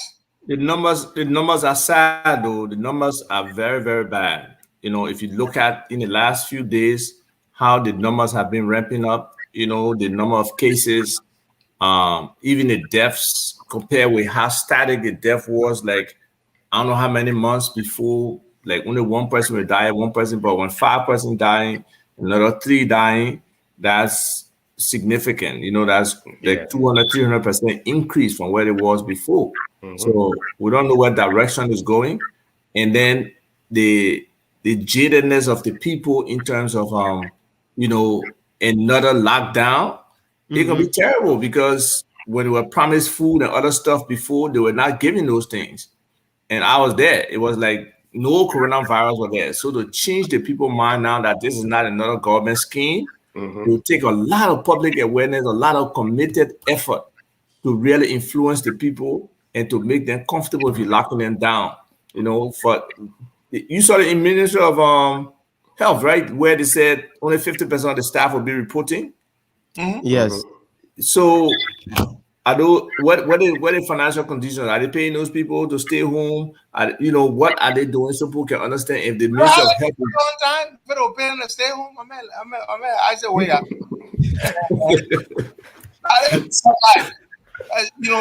Speaking of the trust issue, you mentioned that it's very important. There's a great deal of skepticism. Public does not trust the government. No. Even the OCDC people, when it comes to anything, they don't trust the government. They will tell you that. There is this theory that the government is artificially generating these grim numbers, data, so as to, get donor funding from the international community. I don't agree. I think people are indeed getting sick and dying. And for people, and to your point, Henry, some of this stuff, a lot of people are probably dying at home because the stuff like malaria, and there is no testing, like regular testing for coronavirus in a healthcare system. They test for the airport, for travel, and for people coming in, but they're not really testing as a cause of process in the healthcare system. I hope they are now, but they were not doing that before. They are not doing it. But no, even the one at the airport is just to make money, $75 a person. I'm told they make about $500 million a month. And where's that money going? Any accountability for where that money is going right now? Is it showing in the budget? It's not in the budget. My man, look, I don't understand how we prioritize certain things in Liberia. It costs anywhere from 50 to 60,000 per private jet flight. Let's be honest. Every time that president jumps in a private jet, I don't know. Are we still giving credit to the man from Burkina Faso for using that airplane? Or no, he ain't using that plane anymore. Nobody's gonna let you use that plane for that long. Right. But the time that he was using all these private flights. That's from a Vista. Oh yeah, I saw that picture where they're taking photo over there for a private jet. It's very expensive. Why would I put $50,000 an hour? Exactly. Why would I be flying? Look at the president of Mexico. They got fly commercial. There are other presidents out there who are flying commercial. Why would I prioritize flying private jets when over 1,000 women are dying while giving birth to bring life into the world? You're losing the life. Yeah, the infant mortality rate in the country is higher than in other regions. You set your priorities. Healthcare is so important. Education, healthcare, infrastructure, those are the critical things. What is wrong with taking commercial flights? Where is the leadership? Let's be fair. It's not totally on the executive head. I mean, the executive, of course, head of government. But we also have to look at the legislators. Look at what was being the conversation going on with this whole $15,000 or $30,000. What is the priority? Why are we giving money like that to personal projects when that could be invested in the healthcare system? We have our priorities completely upside down. That's why Joe Biden said, look, listen, don't tell me what you're going to do. Show me your budget, and I will tell you what you're going to do. Hey, remember I was asking a couple of weeks ago to see the budget, and then the Ministry of Finance website was down. It's in the budget. People just don't read the budget because it's written sometimes in code words that people just don't understand. But if you pay attention to that budget, there's a lot of stuff hidden inside of it that people are just not aware of. Oh, well, a question. I mean, but even showing somebody the budget, though, Larry, budget and actual implementation of a budget are two different things, because there's a lot of funding, and that's why we don't get a real expenditure report from the budget most times about what really happened. What, I mean, the whole budget overage versus budget shortfall discussion. For a country like ours, you should be monitoring this budget closely to the point that when you anticipate that there will be any excess in anything, you divert it to all these things that we really need. But that doesn't happen. The budget lacks credibility because there's been so many shortfalls. The budget lacks total credibility. And the people who crafting the budget, I would really question the expertise in crafting the budget. It lacks credibility whatsoever. But we need to invest in the healthcare system. After I lost my nephew in our country, I just couldn't understand how simple, basic treatment that you would find in other countries. It becomes such a major crisis in Liberia. But somebody else says the government is doing voluntary testing free of charge, but only if you travel, then you got to pay. Yes, that's it. Oh, wow. Yeah. But what's happening is that before you travel, you have to go to that's the national health area. You go, you do your testing. Public health. You go, you do your testing. It will take you a day or two. You go back for your result, and then before you can go and board a plane. When you are coming to the country, that's the time you can do the testing at the airport. Now, when you are leaving the country, and it's $75. Yeah. I went through the process when I was leaving. You know, I went there up in Congo Town, did my test a day or two for the results, and and left the country. And you don't have to physically go there. I think they text you the information and you can show it. Yes. So, but that money, where is that money going? Larry, I don't think that money in the budget. Somebody took $1 million a month. In fact, for instance, COVID should continue because they're making more. It's sad. So like you see, guys, I always say that they're making all our money, and yet the Montserrat County healthcare team, which is the hardest hit, they're still crying that they lack logistics, basic essentials. Then where is the damn money going? Again, probably in somebody's pocket. But oh man, nobody else's but George Weahs. We have a new LACC head, right? And we have a new GSC head, right? Speaking of Edwin Martin, Martin and CFOS represented me as my lawyers. I could go on legitimizing how those guys were bad to me. I had to fire them as my lawyers. So, Martin, you sent Martin to be LACC boss. This is a man I hired as my lawyer. They filed a lawsuit on my behalf, went behind my back, withdrew the lawsuit, negotiated with the person I sued, and settled, and ate the settlement money. What? I tell you, I swear, Baga knows the story very well. They filed it. We had a good case. The person was afraid. They settled with them. They withdrew the case, and CFOS jumped on the plane and said he was going to Arusha, Tanzania for International Criminal Court Symposium. This is the man you make chairperson. Kanyo Babala is better than Martin, period. Now, speaking of the GSC guy, now the other day we were discussing the GSC guy. I don't know the guy, P. Gaswa Jackson, but someone said to me, oh, I've got information on him that he was indicted in an audit report, blah, blah, blah, blah, blah. So I do have the audit report here. The audit report done by the GAC, and the scope of the audit was up to 2012. Now, P. Gaswa Jackson was not at the University of Liberia when the audit was done. Now, timeline is important here. P. Gaswa Jackson, the audit period covers July 2009 to June 2012. P. Gaswa Jackson, the Auditor General nominee, joined the University of Liberia as Chief Internal Auditor in September 2012. So the audit period covers July 2009 to June 2012. Gaswa Jackson joined the university as Chief Internal Auditor in September 2012. So the audit scope does not cover him. So there is no way, and I have the audit report here. I also have here the recommendations that the audit report made. They made recommendations for improvement, for them to do certain things. I have here the audit, the GAC audit progress report under the signature of Dr. S. Momolu Getawe, Vice President for Academic Affairs. And these audit recommendations were being executed by Gaswa Jackson, who was now the Vice President for Fiscal Affairs. So even though he was not there when the audit was done, but he's the one who had to then carry out the recommendations that the GAC made. So I just want to clarify here that I made comments that we were looking into Gaswa Jackson. I do have the audit report. It does not cover him. It does not indict him. It indicts his predecessor, Wilson Tape. So Wilson Tape was Vice President for Fiscal Affairs.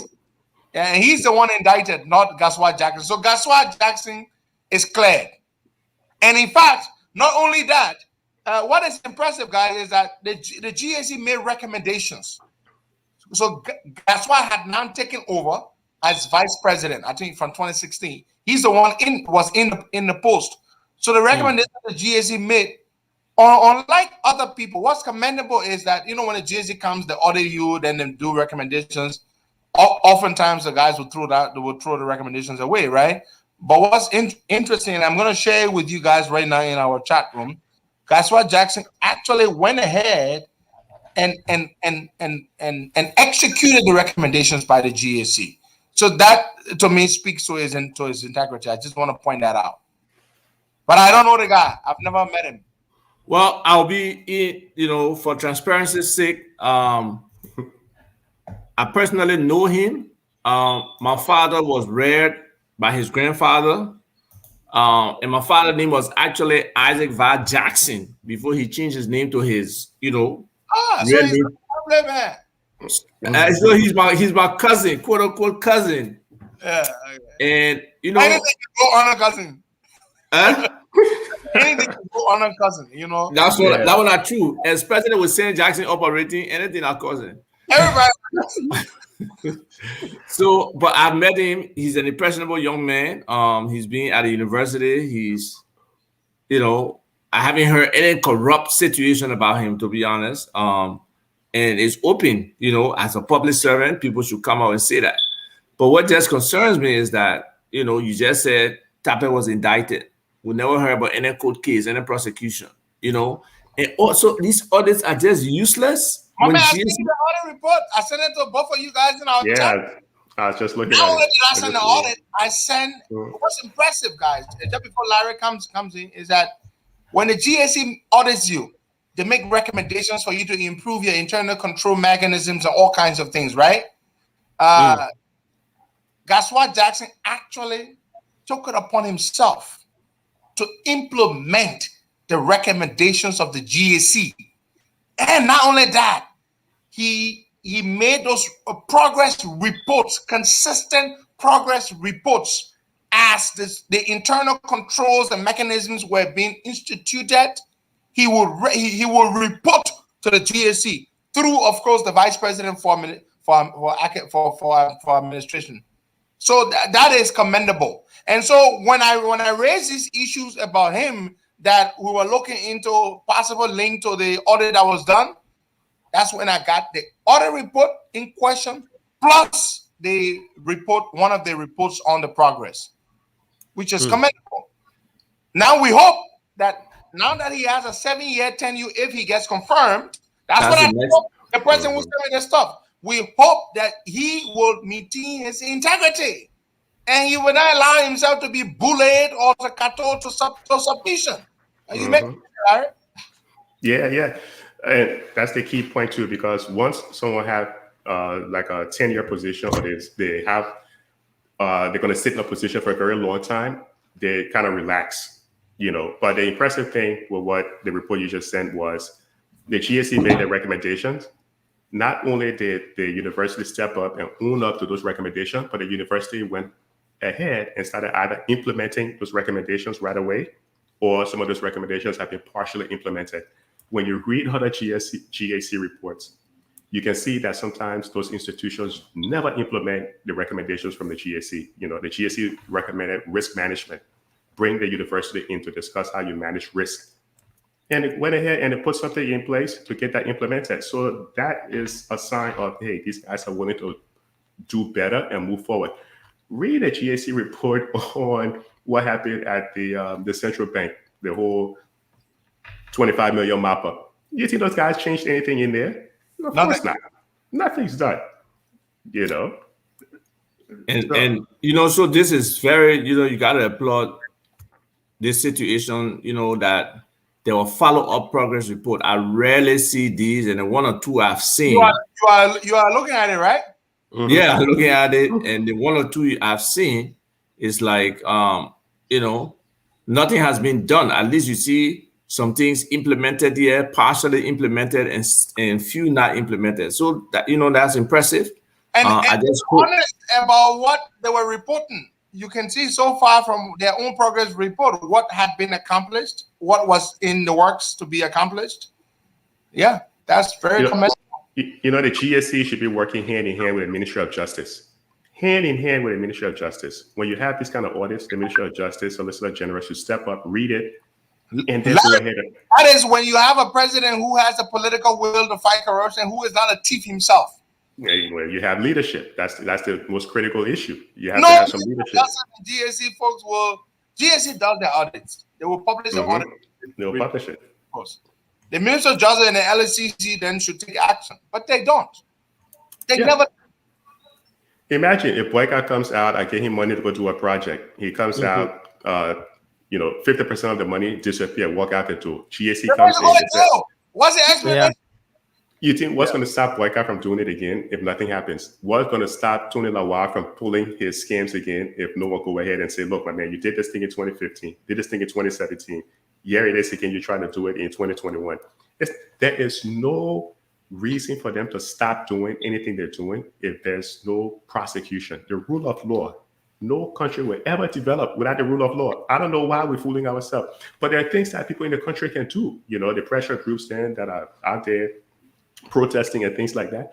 Those are some of the things that can change, that can force people to make certain decisions and change to make the country better. But what happens when people go out there to protest? What happens? They bring out water cannons, which is a violation of the constitutional right. So, Liberia right now has fallen year over year over year over year in terms of making progress. And this is bad. There's no reason for the country to be poor. Absolutely none. It's like we're trying extremely hard to be poor. We go out of our way to be poor. And we make a very good effort at it. And we're winning at being. It's sad. But poverty is a mindset. Poverty is a mindset, though. And to get people out of that mindset, you got to also make them feel like they're empowered, like they can turn things around. And many people don't feel that way. Many people feel it's easier to beg for $50 than to go work, a day for $50. And election has consequences, right? We're putting, like what Henry started his show off with, we're putting people in the body to make laws who really have no idea or concept. Don't get me started on Putin. But hold up. The women group that supported her said it will help her. Is he getting any support? Hold up. Yesterday I chatted with one of them. I will not call her name because it was a confidential communication between us, right? They are disappointed that Burukane was one of the people who took the 15G because they call themselves the Lapa Revolution.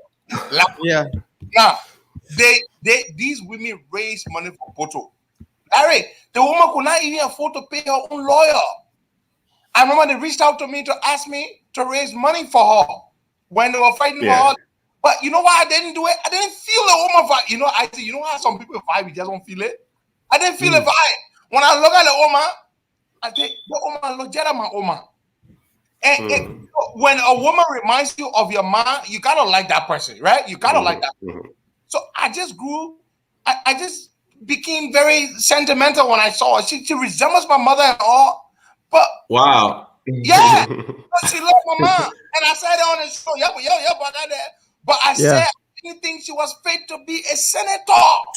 You see, Henry, that comes with civics. A lot of people don't understand what the public office is for. The profile of the individual that wants to go in there from, the knowledge of the person, the experience of the person, the network of the person, the issues that person found passionate that they push for, in the public space.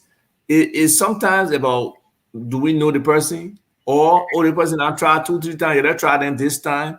So the reasons that people vote for people are not the reasons you elect people for. And sometimes it's not the fault of their own because they don't understand. That's why civics is so important. That's why understanding the election process is so important for some of our people. So until we can get groups that can be committed to providing funding to help our people understand this democracy that we say we are in for a long haul with the election of bad people. Let me put clarification around one comment that I'm reading over here. Clara is saying that women are so corrupt, but the feminists don't like to accept the facts in Liberia. But Clara, I will correct you. You cannot categorically put all women in a bucket of being corrupt, right? That is totally wrong and incorrect. Yeah. Number two. If you ask me, I said men are more corrupt than women. We're all questioning. Number two, look across Africa. Look across Africa. Who are leading those countries? Women, yeah. I'll trust my woman with money more than I trust myself. Yeah, but look across Africa. Who has been leading all the coup d'etat? Who has been stealing all the money? It has to be women who have been in power. Ethiopia recently very put into corrupt. power. Yeah. But don't go to any other country. Stay right in Liberia. Yeah, we had a queen who was sitting down corruption for 12 years, but most of the elements of corruption were men. Well, It men. has historically been men. Yeah, You that's have to do it on an individual basis. Ethiopia, who has one of the fastest growing economy in Africa right now, they just put in a woman as a prime minister. Yeah, I think the president or prime minister, head of government. She's the president, yeah.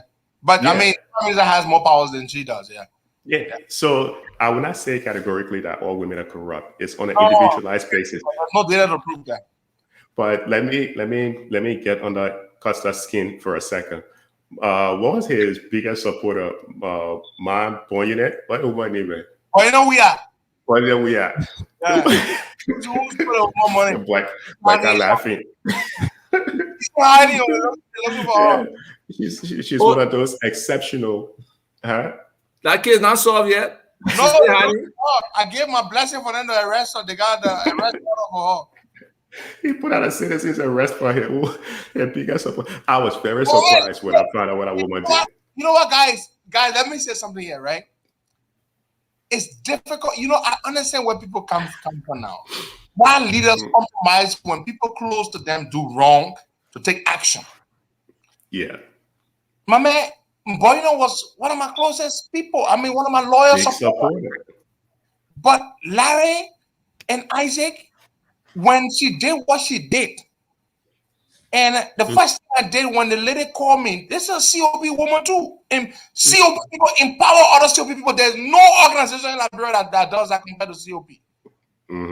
We set up businesses for so many young men. Buy them refrigerators to do stuff, to set up that little cold water business. Give sewing machines to other people. We do all kinds of things. COP does. But some of them are just downright dishonest. So now you find out the man buy the S-Back. You find out the man sold the sewing machine. You find out the man did all kinds of things. But the way you sit down on the Isaac, you will not do nothing. One point, like, it is woman money. I heard about it. You know what I did? I call, because sometimes the women they can call me, they say they want to talk to me now. Oh, please calm down. I call and I say, hey, y'all go talk to them. Fight before you even can finish telling me the story. But you don't go pay the money. But you don't start threatening the woman. That don't want me veil. No, but if you're not able to punish your own people, your most loyal supporters, man, then you can't do nothing. No, you can't. You can't function because then it's everybody free for all. But Larry, somebody has a case against you. They say you're bad influence because you bring the topic out, and then when it gains momentum, you be like, "Let that go." Man, I put a warning out there, right? I put a warning out there before bringing up the topic. So just so you know, but I should even bring the other one up because let's look at Mr. Benayire address on yesterday. He met with a couple of media institutions and strong support behind Ambassador Joseph Newman Boakai. So but that's not news. That's not news. No, what I'm saying is that because what I'm saying is that when the folks in the Water Party try to say, "Oh, we're supporting Cummins," it became a news here. So if Mr. Yuri it became news because they expected the Water Party to be independent, but people just knew from day one that there was an alliance between Joseph Boakai and Bernard Yuri. What supposed to be the future of that alliance? We don't know. There was another element, Larry and Isaac. Money, the money element, the motorcycles to induce people. And you understand? That was the element in the Liberty Party thing. And people love recordings. People love audio tapes all over the world. Yeah. China, for example, it was recording abroad. Richard Nixon down. So people love that stuff. Yeah, but you're supporting Boakai. He has not been shy about it. But I mean, are there any rules within the CPP in terms of that? No, there's none. Nothing prohibits Mr. Yuri from declaring support for Mr. Boakai. Nothing. Okay. All four of them. according to the CP framework, all four of them have right to their aspirations. If your aspiration is not to run, but to support somebody else's aspirations, that is also your aspiration. Mm-hmm. So Mr. Ure is exercising his aspiration to pick Boga over Cummings. Yes, Larry, you may come in. Yeah, Costa, for me, if Mr. Ure do accept to support Ambassador Boakai without being influenced by fanatics, and the Liberty Party accept to support Mr. Cummings, but they need something up from. They need to support their party. They need to upgrade some things and other things. So what a big deal. Okay, fine. Nobody said anything wrong with that, but the Liberty Party said something wrong with it, right?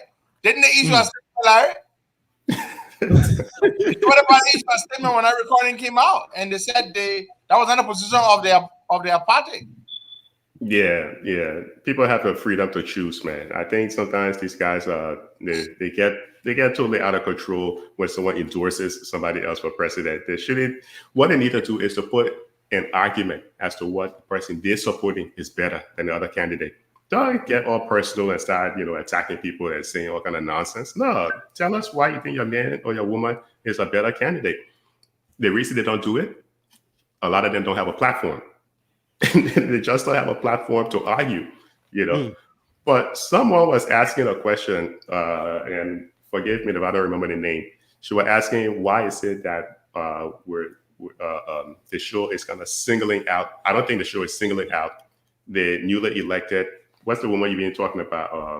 Boto. Yeah. Why is she a focus? Because, and I see the argument. They're saying she's new to the legislature, so she may not have been aware of this stuff going on. So why is she a single focus? Yeah, I don't think. Exactly. I don't think she's a single focus. She heard what's been going on. I think she can step up now and do what is right. This is what I said in a comment earlier. Just because it's legal, it's in the budget, and you're giving it to somebody which makes it legal, doesn't make it ethical. It doesn't make it right. Exactly. Just because someone can tell you, say, look, okay, it's in a budget here for you to do this and do that. Like what Sir Joseph mentioned on Spoon Talk the other day, and Spoon always putting on a great show. What Sir Joseph said that he's using his money now to bail someone out from prison. Yeah. Yeah, you put in the money. What is it? She credited them to borrow money for someone, and she can't pay or something like that. Is that what you're going to use country development money for, to start bailing out people? That is called motivational blindness and selective justice. That's nonsense. I can't believe someone like Sir Joseph will come out and make a statement like that. Totally ill-advised. It's nonsense. But still, I don't think anyone is singling her out. I think it's not. She should see it as an opportunity to do right by the Liberian people. And by the way, hold on 1 second. That's where understanding of this issue come on. I have a fundamental issue with lawmakers being implemented or money being given to them for projects or this engagement thing. What about the first lady? I criticize. That was announced to be our budget letter. I criticized this from the very beginning. There was no office created by law for the first lady. Exactly during my own lifetime, and for people. Whoever in the CDC to justify that this is, it is legitimate because it's in a law, but it's not proper. It's not correct for us to be giving these people, 15,000, 25,000. That's like some kind of shut up bribe money or shut up and just go vote kind of money. And it should not be a part of our budget. That's the first thing. The second thing is when they receive that money, what is the follow-up about what they do with this money? Because our legislators have access to raw cash too much. And that's one of the systems that we have to change, is direct access to cash, whether from the revenue generating agencies or points within government or not. There's too much direct contact with cash that affects anything and encourages corruption. So look, like right now, we cannot account. There's no real trail for this coronavirus money that we're talking about. Same thing. Too many people's hands can access the direct cash, and that should not be the process here in this modern day. And that was where I mentioned a long time ago to Costa that when you take donors' money, you can in fact be prosecuted, especially when you take USAID money. If USAID send money over there for COVID-19 or send money over there for some project and you use that money, you can in fact be prosecuted by the US government. People should take that under consideration, you know. Waka, let's take a few calls. Good morning, folks. If you're just joining us, good morning and welcome. Larry Kennedy, Isaac Vatupa, Waka, and myself. This is what we do on Friday. We have an extended conversation here on the Costa Show. Waka, we will take a few calls there as we take the calls. Let's take 3 calls, and then we'll come back to the guys. We're discussing a whole host of issues here on the program. But you know, guys, there's more money in it. I was just about to say you guys the snapshot from the budget. So in 2022 budget year, there's 3.8 million. 2022, 2023, there's another 3.7 or 3.8 million again. So the guys are getting 30,000 per month. Per year extra. Yeah. On So 2 things real quick. Number 1, who is going to fix it so that this nonsense doesn't continue? We're asking the people who are getting this money to change the laws so they don't get the money, you know? So who are actually going to fix it, right? There could be some leadership from the finance ministry to change the budget. Only president. Larry, if you became president and you can change that. One of you guys to get 3.8 million on nonsense. You know what you can do? Nonsense.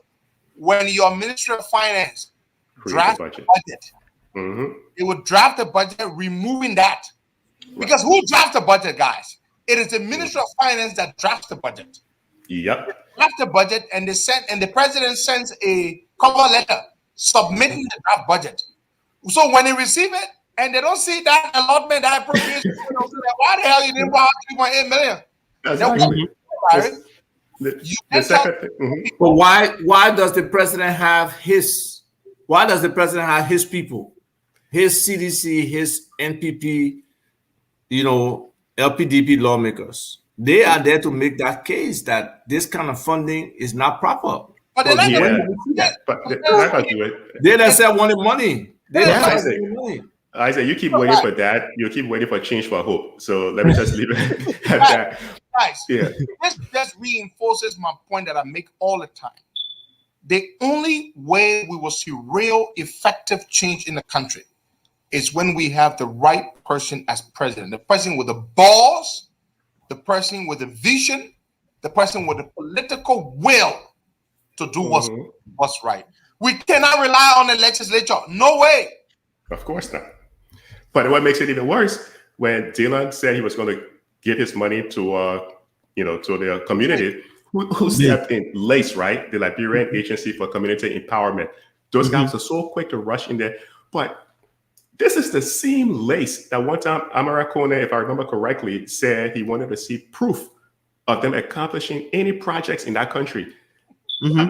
First of all, I would not even give LACE I would not give them 5 cents until I can see a report of them completing.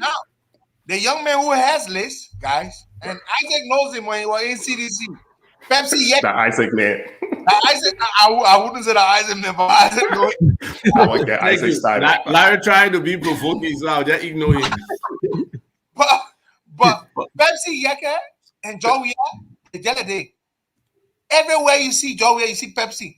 Pepsi Yeka is the one that they channel millions through. You see all of the low-cost housing, they say the billing, that LACE billing them. And guess what? He takes instruction and he awards the contract strict to Jowia people. No bidding processes. Pepsi Yeke a few years ago bought a big house in Texas. I believe it is in Dallas or Houston. A big house in Texas. Pepsi Yeke. This is a young man who worked for Echo Bank, I believe. He stole from the bank. They fired him from the bank. Pepsi Yeke. For many years, Pepsi Yeke was not working. He lived off of his wife's income. Camina. They got a gas station. All he did was hang around Jowia. That's how Isaac knows him. Because Pepsi Yeke hung around Jowia all day for years. Allah Isaac? No. Exactly. No, no, that we are beginning. That's a fact. I mean, you And know. today, he don't want building local But estates.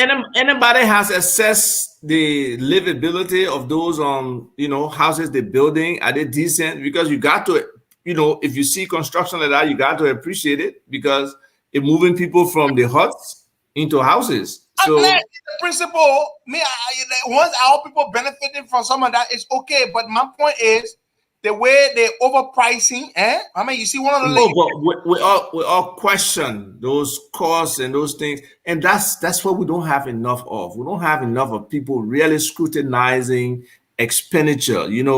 People who put XYZ in the budget. What happens with that money actually as we go through the budget process? $5 million for local housing development in XYZ. What is per unit cost of those houses? What are in those houses to cause them to be, wherever, maybe 30,000 a piece, 40,000 a piece. So until we can start to look at that and really assess them, they will just put wool over our eyes. My man Isaac, it comes full circle.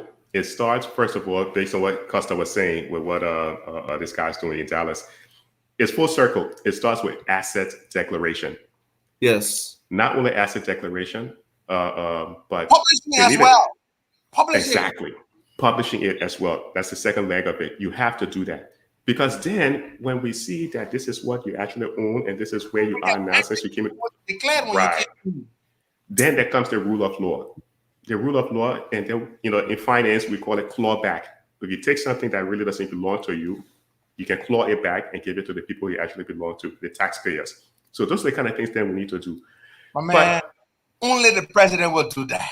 I mean, I keep telling you. No. But if people can do the work, if the LSCC is monitoring those asset declarations, and like you saying now, you saying Pepsi bought a big house, have they confirmed Pepsi was at this point with one gas station, one house? He had no job. He got job now. 2 years later, just for that job, what the revenue for that job for you to buy a house in the US where you got to pay 20% down? If you say a big house in Texas, Texas, the house is not too expensive. Yeah. $400,000-$500,000 house, that 80,000 to 100,000 you got to put down. Where have you gotten that money from?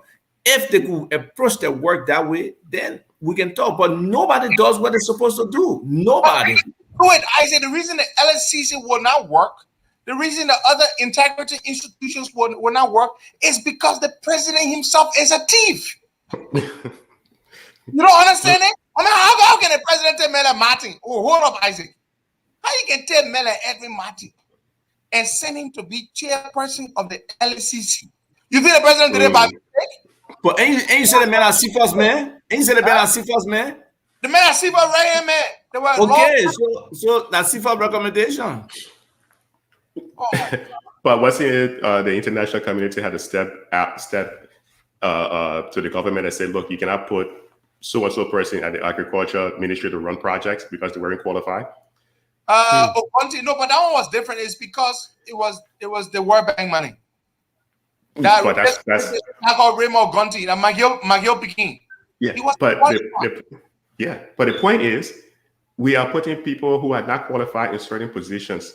But how come the international community can see it and say, look, this person doesn't belong here? No, but because when the person is managing the projects or the money, it makes a big difference. But it set the standard. Why we don't have the same standards? Why don't we have the same standards? And because of nepotism and cronyism. That's why we need to change the system. But here's the thing. I want to tell people, if my brother, the first time, I will not even employ my brother if I ever, get to that level. The second day he corrupt, I'll jail him and then go visit him in jail because he's still my brother. Yeah. And some people don't believe that. But that's the only way the country can move forward because everybody, look at Joshua Jackson. He's some cousin to me, right? So if I have to be in some government position, then he not supposed to order me. No, he just supposed to order me. If I'm, if there are violations, if there's lack of processes. So we got to break that network, that nepotistic and cronyistic network. Only the president can do it. We have very imperial presidency. When the president sneezes, everybody wants to sneeze. Do you remember one time that happened talking No, they won't sneeze. Oh. Everybody rushing to the president with handkerchief to cover his nose. Yeah, exactly. The president said he called the Holy Spirit, called the president. They were playing the live. Miguel to the Holy Spirit. Miguel. I saw that clip. That clip was funny. Even Calasco, who is a Muslim, the Holy Spirit called Calasco. And the Holy Spirit can catch a Muslim. That's the height of sycophancy or idol worship. I don't know which. You know, man. Seriously, where they all drank the tonic from Madagascar. That's what it is. I know we're not going to 2023 yet, but that begs the question: who do we see on the horizon that will have the willpower to really fight corruption, or just fight the kind of network we have in government that is so corrupt? Let me come in there, Isaac. Good question. The other day I said, and I continue to say, I know the type of president that I want ideally. Let me use that word, ideally. My ideal choice of president, when I really look at the whole field, the kind of president I really want, I really desire. You know, sometimes you want a woman, you can't really get her, so you settle for another woman who is not so bad, right? And I don't mean that in a disparaging way. You want some kind of girl who is out of your league. You can't get out one day. You want Kim Kardashian because she ain't Kanye West and breakup, but you can't get Kim. So you will settle.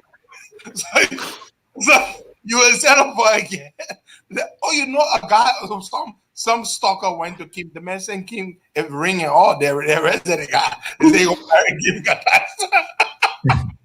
But anyway, so if you can't get Kim Kardashian, you will settle for a woman that is within your league. At least you got her number, right? And when you go to talk to. So. I don't see my Kim Kardashian on the field. I don't, guys. I'm sorry. I don't. Yeah. I don't see my Kim Kardashian, but I can settle for someone who will give me, who has demonstrable integrity and credibility. I'm sorry. That person may not necessarily be this sophisticated, worldly-minded, business-savvy kind of president, but what I want more than anything else, guys, integrity, credibility, breaking that system that Isaac is talking about. Guys, let me tell you this: the reason why I'm settling on the candidate that I've settled on is not because I think he's my Kim Kardashian. No, he isn't. He's not going to be a Jerry Rollins in that sense. With that vigor, with that enthusiasm, with that zest. He's not going to be, Thomas Sankara is to me one of the greatest African presidents ever, period, kaput. I don't think he's going to be that. But at least I will get a modicum of integrity. I want to see people going to jail for stealing. I want to see a president who's not concerned about getting rich. Look, guys, that's what I want more than else. All the other fine things you're talking about will mean nothing if the president is a damn rogue. I'm telling you, it's serious. We got to destroy this system. And that is why I'm settling on who I've settled on to be my candidate for president. And for me, that's more important than anything else. Anyway, you said we're going to hear from some of the callers then. So let's hear from that. Let's take some calls. Today's Friday. We do the extended thing and the people are enjoying it. Folks, y'all want us to go? You know they're going to send let's take some calls, Waka. All right, so folks, the phone lines are open: 0770-102-102, 886-010383, 555-102-102. The WhatsApp number is +231 888-624-171. So call in and be a part of the show. Charles, Robert, you are calling, but by that time we only let's take our first caller here. Good morning. Good morning, Walker. Yeah. And good morning to Isaac, and good morning to Aaron Pedro Costa, our leader. Look, just thank you this morning. You know, it's the Liberian people. Costa is one of the reasons why this government is afraid to give you the radio station. Because all the things you're talking in there, it is the waste power to lead this country. It's the waste power. But the president will never agree. Look, the president should lead by example. The president should be on the forefront of taking the vaccine first. For every Liberian to see and say, our president, why you see Madam Eddie went and took the vaccine? Why you see Honorable Waka went and took the vaccine? For the Liberian people to be encouraged. For the president says the vaccine, let the president take the vaccine. Let the president take the vaccine. I've never done it. But he went behind your house yesterday and recorded something and came to the radio station and spraying it. But he looked like he's on the forefront. He's going to get all the places. He's on the forefront. Why when it comes to this, that's the reason why I would think those money that the guys do, they should have the president thing, because the president get the president information and everything. All the money I'm giving you, I need your ticket to buy how they call it, the oxygen machine. Every one of your bars at 5 or 10 over that money and give it to the public hospital in all the counties. They should have been better. But somebody taking it and say the PC school, the PC this and showing it. There's a way power. Then we're talking about lockdown. Lockdown will be coming, but the president, they are ashamed to tell the people that there will be lockdown. So how will the lockdown come? You got nothing to get to the Liberian people. All the hospitals are empty. My brother Costa, let's let you do the library. Thank you. Your comment on your say those physicians that will listen to some of your and go by and criticize at the business, but we will listen to your continue to get it out there. We continue to pray for you that God will continue to get all that knowledge. Okay, thank you so much, Noah. Let's take Charles Robert. Charles, good morning. Welcome to the show. Good morning. Good morning, brother. Good morning to Henry and the two big brothers. And between you and me, on Friday, I'm expecting that Mr. Larry Kennedy and Big Brother will be on the show. So there's no other radio that I listen to, and I have to listen to the Costa Show via data, so I spend more data. But I don't be just for that because I know I'm being informed and I get what I want to get. But let me make the point that it's so emotional to me. Henry, I left in Seattle Estate from 1997 when I left from fire school to come to Monrovia. From 1997 to 2004 when I began May and had to leave my parents' place. And they don't go far, but I live in Chicago Party. So I play on Seattle SFP. That is the only playground I Seattle SFP and I Seattle SFP. Now, so here now, one student of that is screaming. Then I make a lot of calls this morning to friends, and you know that we grew up together. It's still doing as they say that that's actually now doing because it's street to them, it's a news to them, and you know. But besides criminal play, I'm also told that the West End Church Institute as they say the body play, and people in the Institute as they say that imagine 85% of the membership of the West End Church Institute as they are members of people of the SA, but they don't know. You can't buy the place. It's not for show. It's not for sale. I mean, so the person who ever sold that place to West End Church or Tinilawa, they did a dubious deed, and that place will be reclaimed by the community because that is the only place we're gonna play. The school is as a conspiracy project. They have no playground in school, in high school. So you have the strong beyond there, power being overtaking. How can Tinilawa or how can horses that play? It's emotional to me, it's a news to me, and I think it's not going to work. Okay. Now, I talk about my plea. I feel my plea to the two big girls.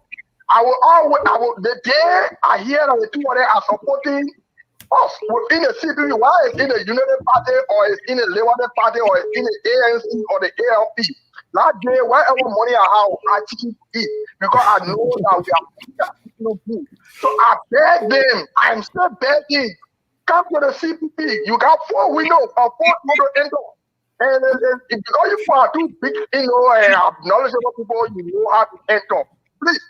But we need you. Because if we say we get to judge without power, you cannot be on the face for all the procedures. Okay. Thank you so much, Charles Robert. We have to make way for other callers to be a part of the show. Good morning. Your name, are you calling from? Hello, brother. How you doing? I'm okay. Good morning. You are live. Your name, are you calling us from? Thank you. This is David. I'm calling from Wana Street, down Wana Street. And let me comment our you and my friends there this morning. And thank you very much for the coverage. And we are following you. We are listening to you. And I mean, anybody that follow UA, and 2017, you will know that the whole CPP are there for him. I mean, I disappointed seriously in 2017. I woke up pumpkin in Alexander Kumi. The decision was to take 2017. But that is for only thing we are telling them for you to reaffirm and support to Bobata is that secret. And that's the reason I'm somebody who really love the woman so dearly. And I always follow him because he's just somebody who don't, how he's feeling. He's just somebody who don't feel right or wrong. You always choose the right that making successful to the play when you air. So for us, they are role model for us, and we are following them and we are listening to them. Okay. No, people should not see when you are being elected to be head of state, they need the country for you. All right. People, Thank when you I so said that the president, when I seen the president, you will cheat. All right. Thank you so much. Let's take another person from this line. Good morning. Welcome. Your name, are you calling us from? This is Charles Down, calling from the Country Down. Mm-hmm. I want to make an input on this Tunilawa issue.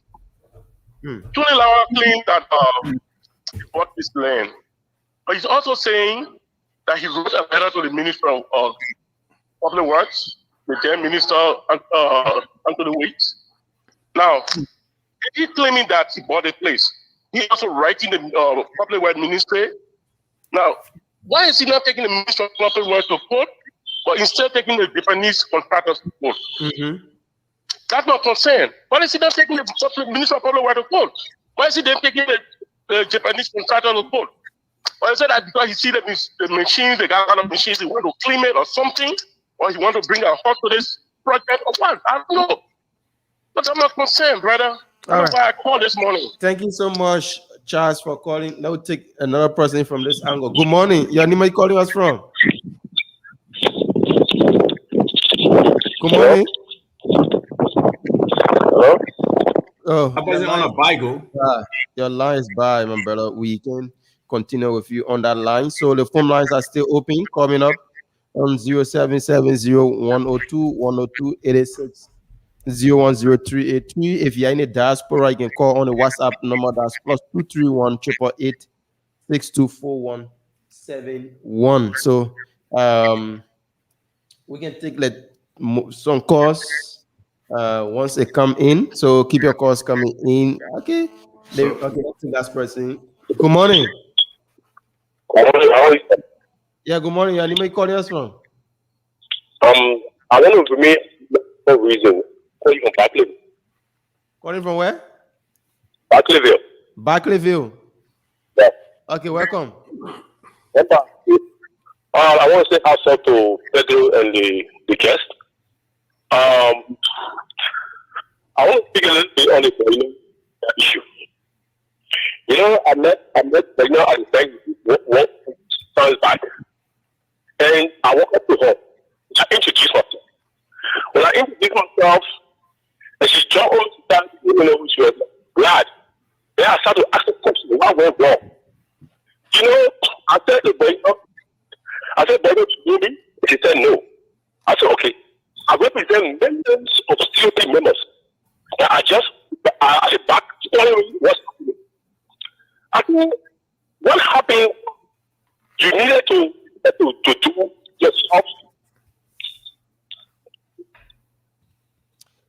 Please continue. Don't listen to the receiver. Oh, you see, we lost him. We lost him. The line is not good from Grand Crew. Let's take two more calls and come back to our discussion.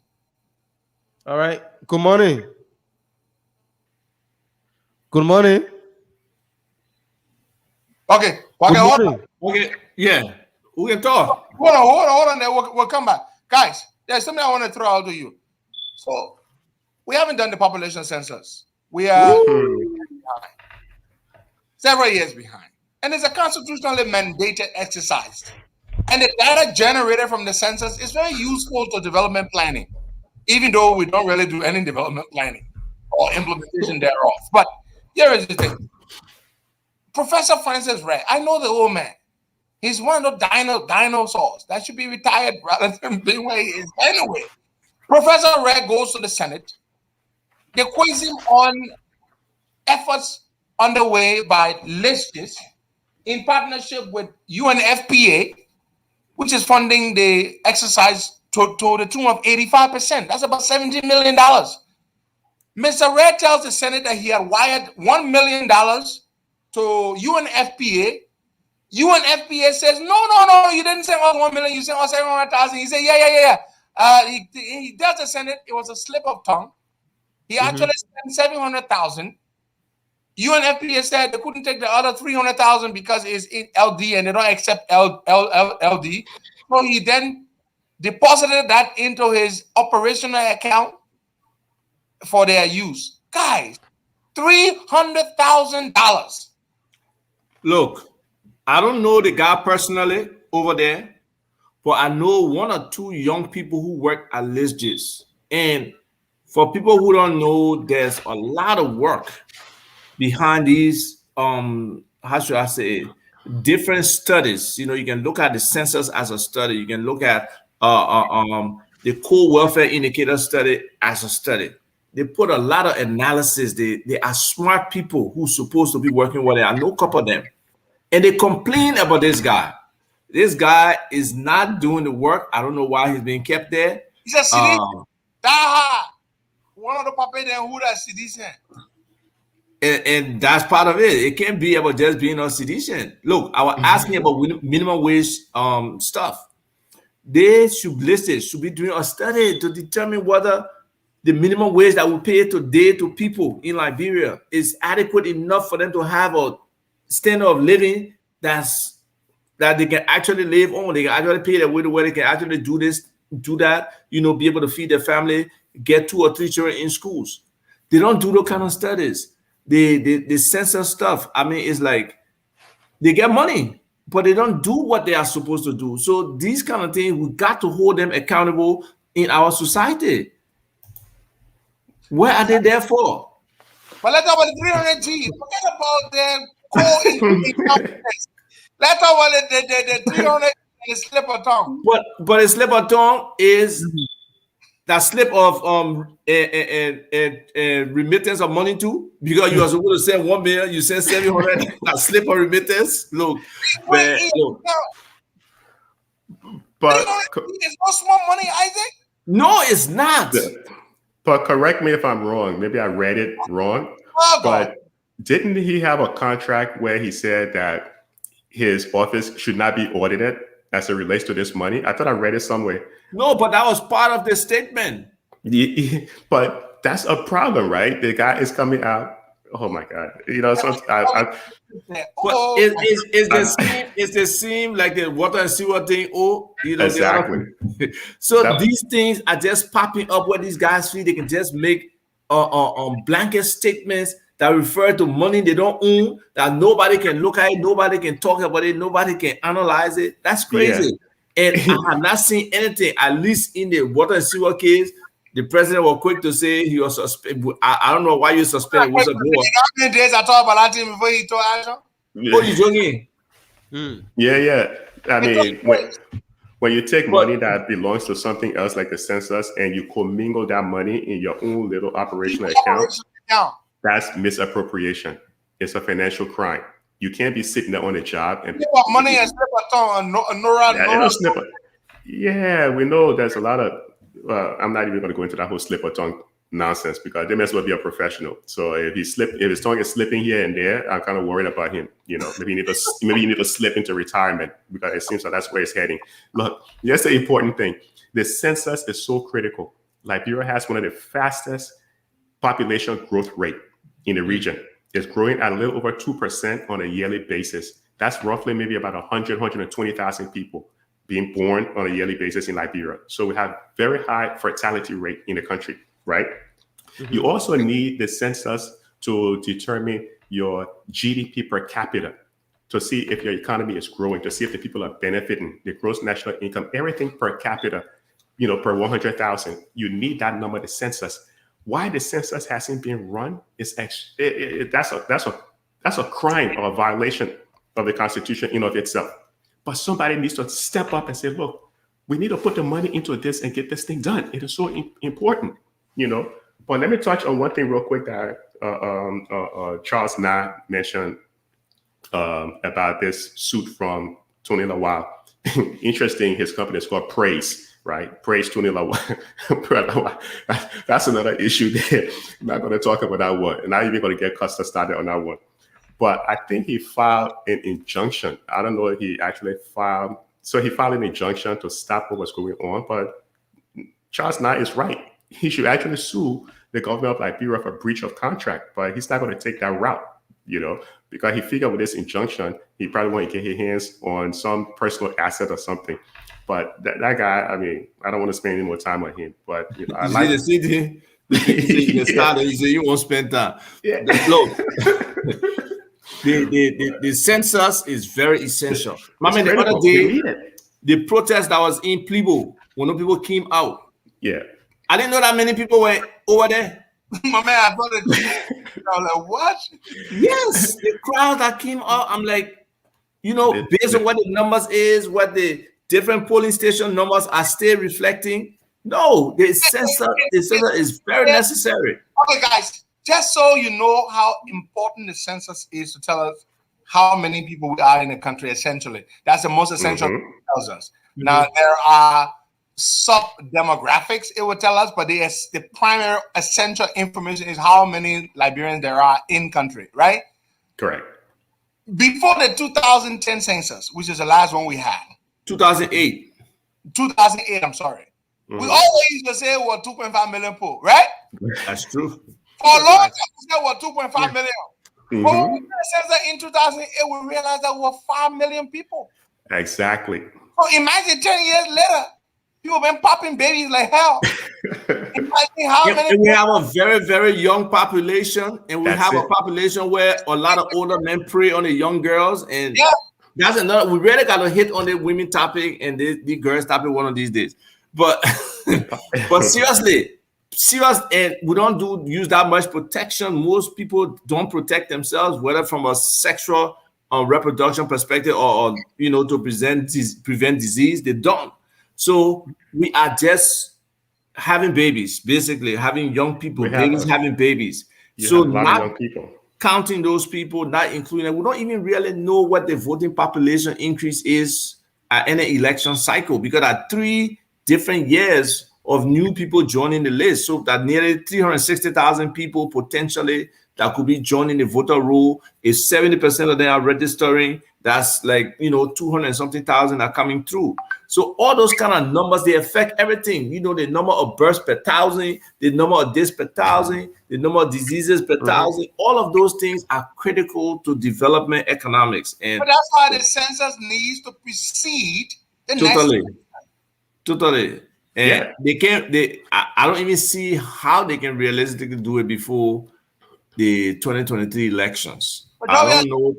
And look, guys, in a serious country with a serious opposition, and when I say that, our people don't let they hear it, they would have taken the government to court on a constitutional matter to mandate the government to do what it's supposed to do.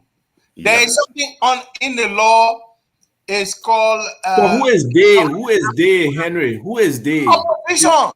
They're supposed to file a writ of mandamus on the government of Liberia to compel them. We see the opposition. The opposition is not that proactive. Sadly, the opposition is not that proactive. We, the people, need to start really taking action on these things. Whether it's hopefully the new movement, we're going to start the Liberia Integration and Transformation Movement, or COP, or some other group that's out there, have to start to take these actions to halt some of the things that go on, because otherwise it will just be a continuous backsliding of our governance process. We don't know anything. They don't operate with data, no transparency, no accountability, and it's sickening that so much better could be happening if people are doing the right things, but most times it's not happening. The only way you can do something like that, and I've seen every now and then the COP bailing people out of prison or helping people out, but you need something like what we have, the American Civil the ACLU Union. Yeah, the ACLU. You need something similar like that to Liberia, because it's those organizations that can put the government to task. They sue the government. Man, they were going back and forth suing Trump on everything. They sue Trump every time Trump sneezes. There's a lawsuit pending. And they won't stop. Because they have people who are graduating from some of the top law schools in this country working in there. And Liberians, I think this is the time where, I don't know who made a statement when they say all good men and all good women should come to the aid of their country. And this is another reason why, I'm here on the biggest platform in the country to have some of these conversations to kind of educate the people into some of the things that can be done. Thank you for making that point. I will ask something when you're done. Yeah. So, because, for example, when you start taking money from people at the World Bank has a grievance mechanism. That grievance mechanism means you can go online, get an email address, and say, look, listen, this World Bank project over here, over in this county, the people that's stealing the money, I need someone to take a look at it. And the World Bank, by law, have to take a look at that project because the World Bank is not giving free money. The Liberian people have to pay back that money. The World Bank will lend this money and then take it, turn it into some security integrity office or something. Office. Yeah, Liberia has to pay back that money. And when you see the government is borrowing so much money and World Bank is, putting their name behind some of these projects, if we have a civil liberties union, we can sue and say, look, listen, these guys are not doing what needs to be done. Let me say one last point. I think it was Noah Zhao Gibson that mentioned this. And this is another reason why people don't trust the government because of this lockdown. Remember the IMF was preaching out there that Liberia is going to grow at 3.6%, the GDP. And the Minister of Finance running all over the place saying, oh man, first of all, when you're growing it back to 3.6% GDP, you're only bringing it to where you met it when you came into power. You haven't done anything, right? But 6 months into the year, I don't even think they're going to get to that 3.6%. No. So this lockdown may be another excuse in waiting. It's unfortunate because I do believe, people are in fact dying from this variant, but in a certain respect, people really don't trust the government, and the government may use this also now as an excuse to really lock down the country and say, oh, the economy went negative, and that's because we locked down the country. So yeah, I mean, it's kind of challenging what's going on in Liberia, but I just wanted to touch on what Charles Nye mentioned, what Noah Zhao Gibson mentioned, Charles Roberts. I'm sorry. I apologize for that. Yeah, go ahead. No, those are points that gotta be hit. But because I was going to say is, I think we should start inviting some other people, like subject matter experts on some topics, so people can be exposed to the depth of Liberian knowledge that's out there, but that not being tapped into. Because we got so many Liberians who are doing so many positive things, influencing other countries, making impact in other countries, that we can even bring their talent to bear to benefit our own country. And people need to understand that is there, that it can try to start to change their mind, how they themselves can see themselves, how they themselves can, be able to advance themselves in certain areas. Because if you see an example of yourself excelling in a certain area, then you start to believe I myself can do it. And we need more of those kind of examples for our people to see. So, hopefully we can be able to allot time to bring people, whether from technology, whether from some of the fascinating things to do in healthcare, whether from just the economics or the business environment, Liberians who are doing very well and stuff like that, to show our people that there are examples out there that we can truly, if we work together, it will bring all the competent people aboard. It's easy for us to move our country forward. It's not that impossible. But again, it takes leadership for us to be able to do that, for the leader to not be worried about the shine that coming to him and him alone, but to other people making impact in so many different ways. Look at the number of Liberians in the diaspora right now who are gaining experience by working in the legislative branch in some of the states, right? That's an experience that can also be taken back home and shared. No question. Yeah. No question. And some of them work in high positions. And with this new Biden government, I was on I think no, it was not the IMF. It was some US organization in terms of funding projects in Africa and stuff like that. And Algerine Saji, she was working with one of the lawmakers there. She's now a vice president in that institution. And now where the OPEC changed to? Development Finance Corp. Yeah, DFC. So it was a DFC meeting that they were having. Oh, that's what OPEC is called now? Yeah. Yeah. The Development Finance Corporation. And again, so they got some guy in Liberia there at a location. I think he's Nigerian or Ghanaian, who's supposed to be doing so. I don't know what he's doing. I don't know what his impact, but they must have some confidence in him. He was there presenting. But those opportunities now, or Liberians in that position that somebody will need to tap into. We got a Liberian at the World Bank who's the legal counsel there. We got Liberians in different strategic positions. But the relationship building from this government to reach out to its people. Who To they be able say to they build, want to reach out to them? These bunch of They're not small. going to reach out. No. Okay. The most important job in the country, I said, one of what the you most. really getting for? I said, All what right. this is no, I'm just showing our people. Isaac, I'm going to say this, and I might be wrong. Inarguably, this is the least intelligent coterie of Liberians to ever run the country. This particular bunch of them. The worst. No, but what you're saying though, I was hard pressed the other day. They say in the whole government, show me the people that with real experience. But you show me. I said you know plenty of them personally. No, that was somebody asked me. I could not come up with a serious answer. Exactly. You know, one of the most important, essential jobs in the country that impacts the lives of pretty much everybody in the country is the people who are managing the central bank, who are managing the economy, because they set monetary policy. They just nominated, they just brought back the guy.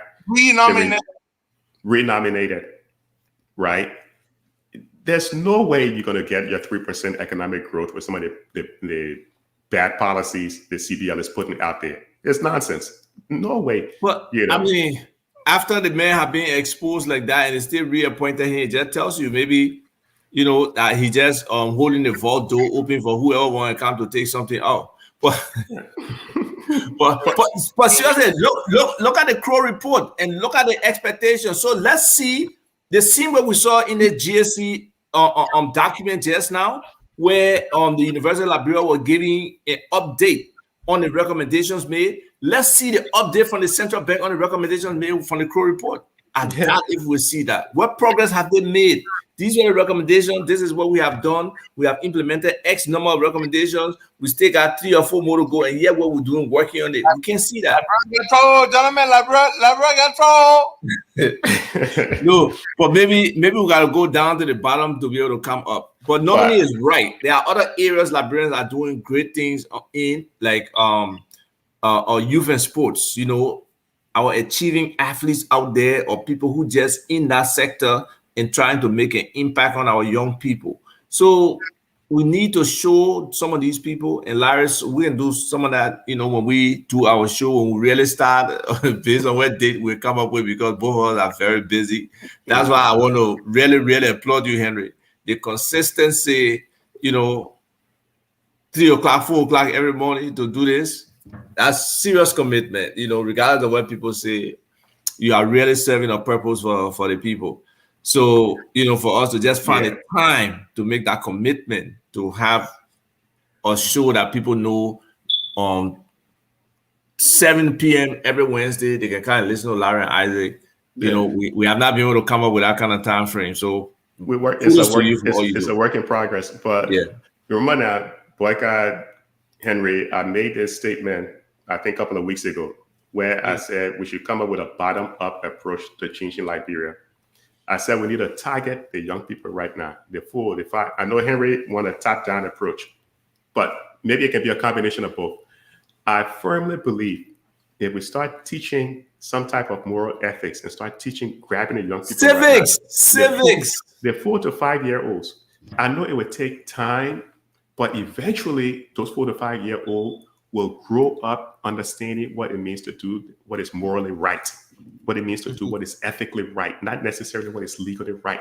But if we start teaching them from early on, hopefully within a decade, and Liberia's not going to change within the next.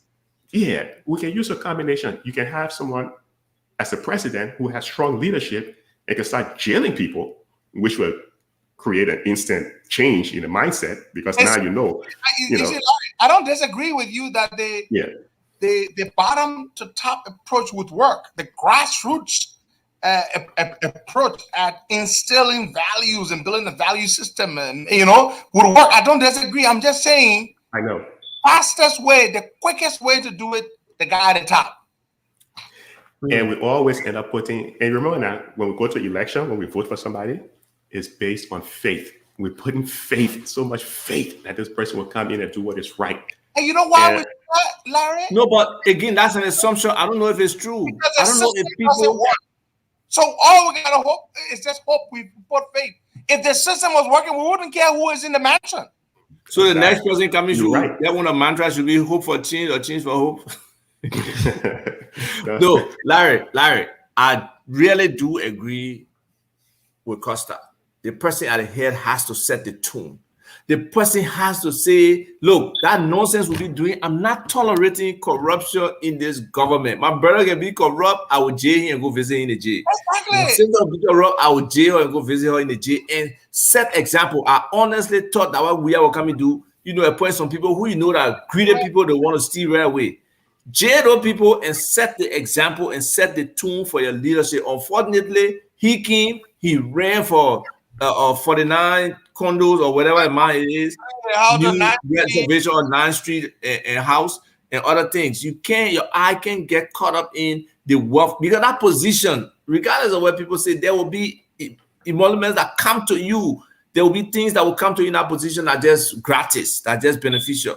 But you can't try to use the people's money as the means to which you get your self-aggrandizement. That is totally wrong. So we need a leader who will come and will sacrifice that part and focus on how he can get things right and running and be able to communicate to our people, especially the impressionable young people and the children, or president's message, whether weekly or whatever period, where he talks about the fabric of our society, the morals in our society, the mindset changes that we need to see, whether from people trying to be more empowered. Listen to you, Isaac, when you manifested yourself. That's true too.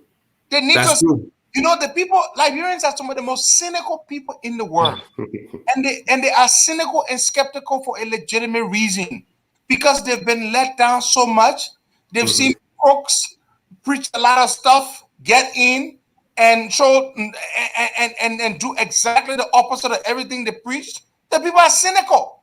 So when you come in as the president, the most powerful person in the country, by moral authority and by constitutional political authority, you have to me the greatest responsibility the president has is a moral and legitimate authority. You can stand up and say, you know what? Their corruption business here will end, and you can end it. You can end it by ensuring that you yourself do not steal and you do not create the impression that you are stealing. You declare and publish your assets. We start seeing you building new houses. We start seeing all your girlfriend in the community looking different and better than the way they used to look. We start seeing your children driving flashy cars. No way. Nobody is going to listen to you. You can't be fake about fighting corruption. And to do that, guys, it's not going to be easy. Because I know Liberia, people will come to you. I know what people did to me with a Boyno Weir situation. Many of my CEO people looking to me, I blasted them. But you got to be clear. You got to be clear with them. The people who will come to me in the night or call me, I'm turning my phone off to you, and I will turn my phone off to you for every other thing. Don't come beg for nobody. That's not the way to do government. We can't keep. Ellen used to say, "Oh, you don't even know it. We won't fight corruption, but it's not easy." And the people can go to my sister Jenny, and Jenny can come beg for them. Look, if I'm president, you can't talk to me. Like you don't want, I will tell you, kick that man out of my yard. And that Jenny what begging for Tony Lawal. By the time you do that to a couple of people, they will stop. Yes, example, practical examples that what people see. I was talking to the other day. I just say, "Oh, don't be dramatic. You go to my church, and I invite you to my church. On Sunday, I go to church. I go see my church packed. So minister, Mr. President, your poor people also. Your own congregation will not have. My man, the horse on the Lord, you will determine like who can, who can come. There's so many different ways you can stop secret fencing. Listen, I say you don't understand.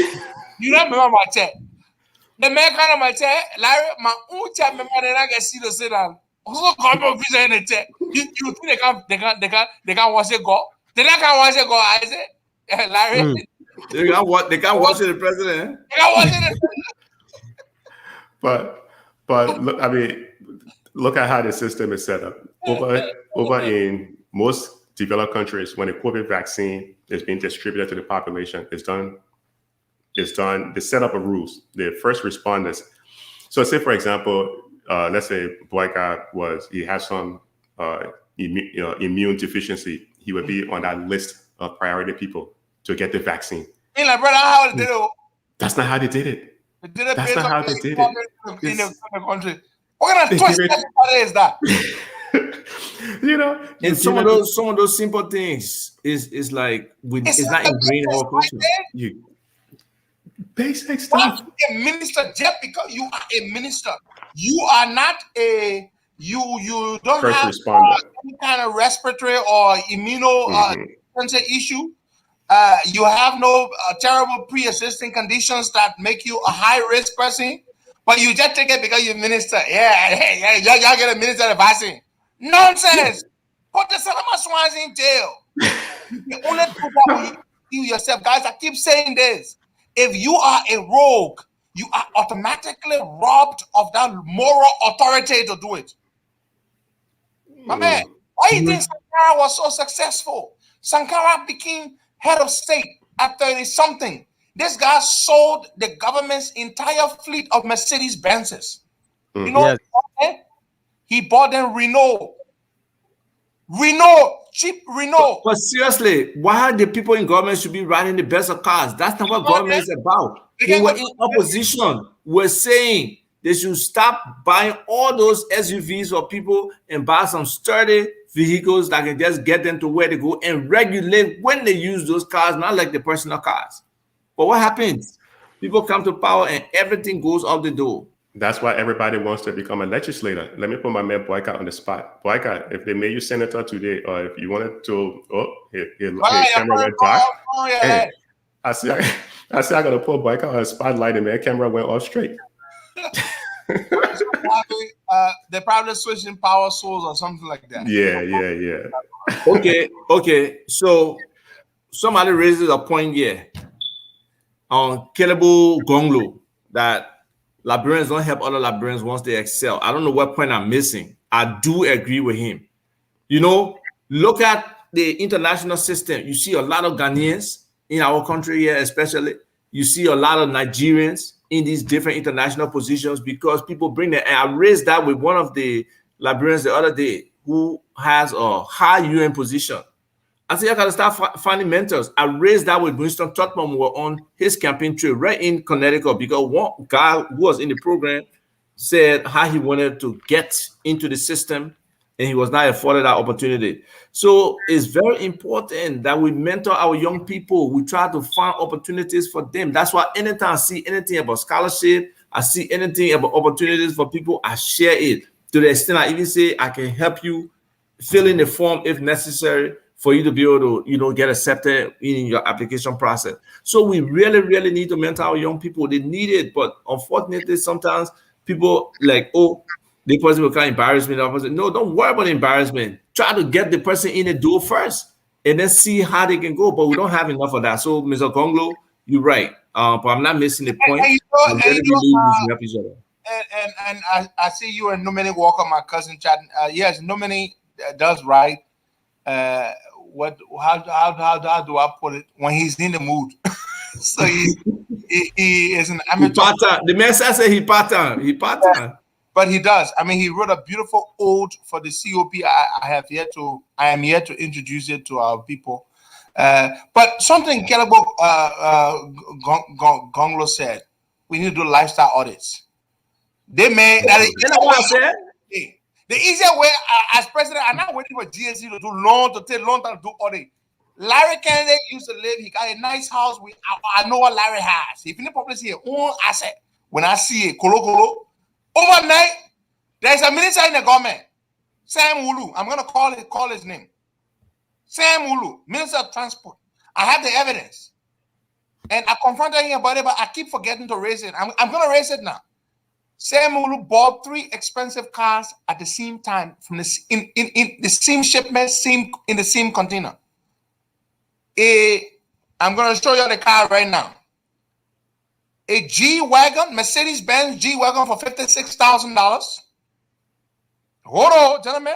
Live ain't gonna say when they behind the seat. My own when they right here. The evidence. I sent you the car. Gentlemen, The man G-Wagon, Mercedes-Benz G-Wagon, he bought it for $56K. The license plate on that G-Wagon is 1964, his year of birth. He is embarrassed to drive the car around, so his wife drives the car. G-Wagon, $56,000 for that car.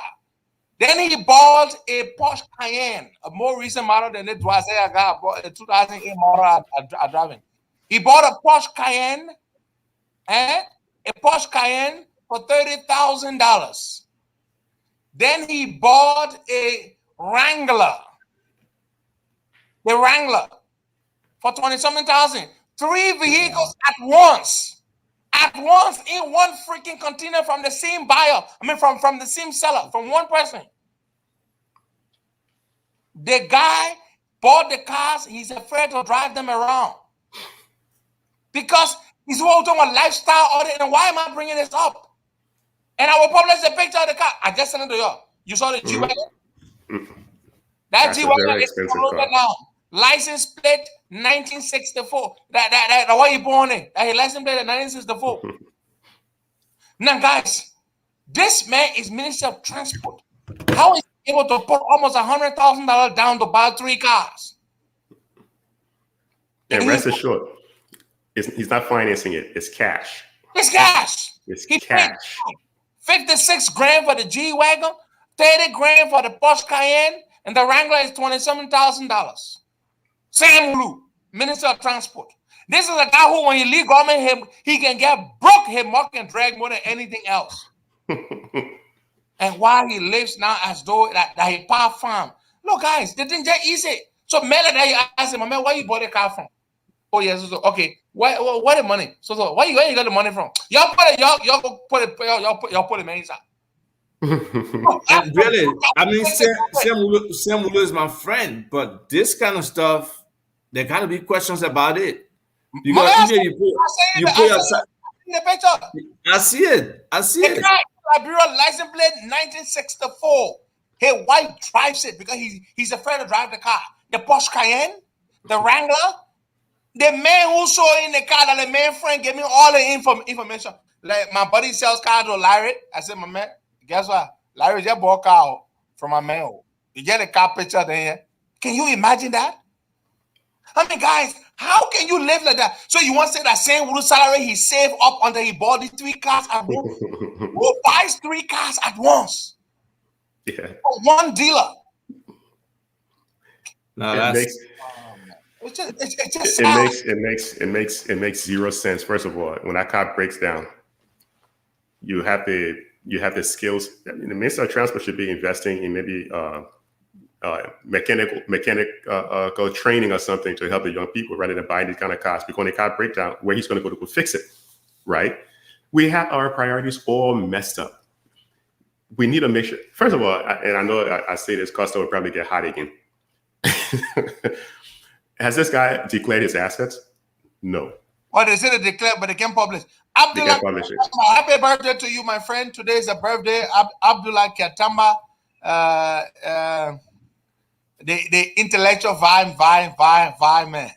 Happy birthday to you, Manja. We wish you all the best. T. Nelson Williams, happy birthday to you as well. I see Boaga is back. Guys, we'll be here for another 10 minutes. Boaga, what was it? LEC? Yeah, LEC. So you had to switch to the second power source. Yeah. Oh, good. Welcome back. Well, guys, we're back. Guys, I think you're frustrating, man. They think you're frustrating.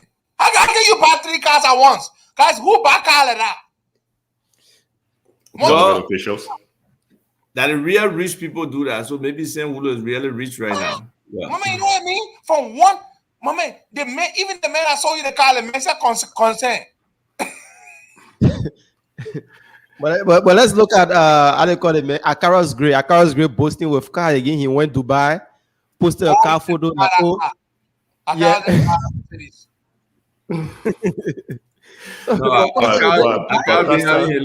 He lived Mercedes for a long time now. So he's had for a while. Don't buy Akaros. Akaros doesn't have access to government money other than what he gets in the legislature. Akaros is one of the least influential people in CDC. Don't mind all that big money he makes. So Akaras has no access to Jawia. To see Jawia, Akaras got to make an appointment. But let me say this. Let me say this, Costa. You really did bad the other day when you said you were going to put a COP guy on Akara's girlfriend because Akara's couldn't come to this country. That was very wrong of you. I just want to mention that. Luckily, I know Boyka Kamara, you were asking him the last time whether, because he was Muslim, you thought he had 2 wives. And I know Boyka corrected you right away. But don't be sending people after Akara's girlfriend. We know No, no.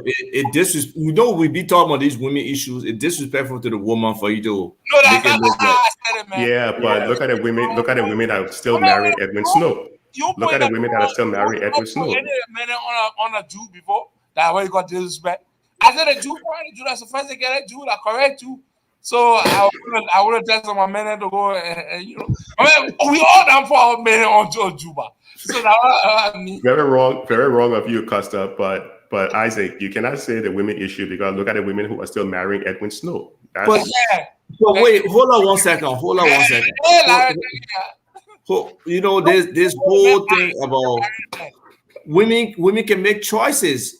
In a woman's eye, there could be some redeeming qualities about Edwin Snow. I don't see any. When there's a bad choice in a guy, it's okay.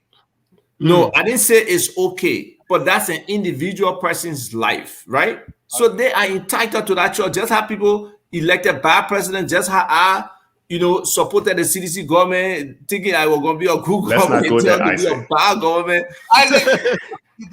Don't bring up that topic. You're very sensitive to that topic. Who, me? Sensitive to it? No. It's a mistake. It's a gross mistake. I'm not sensitive to it. Yourself. Huh? Redeeming quality.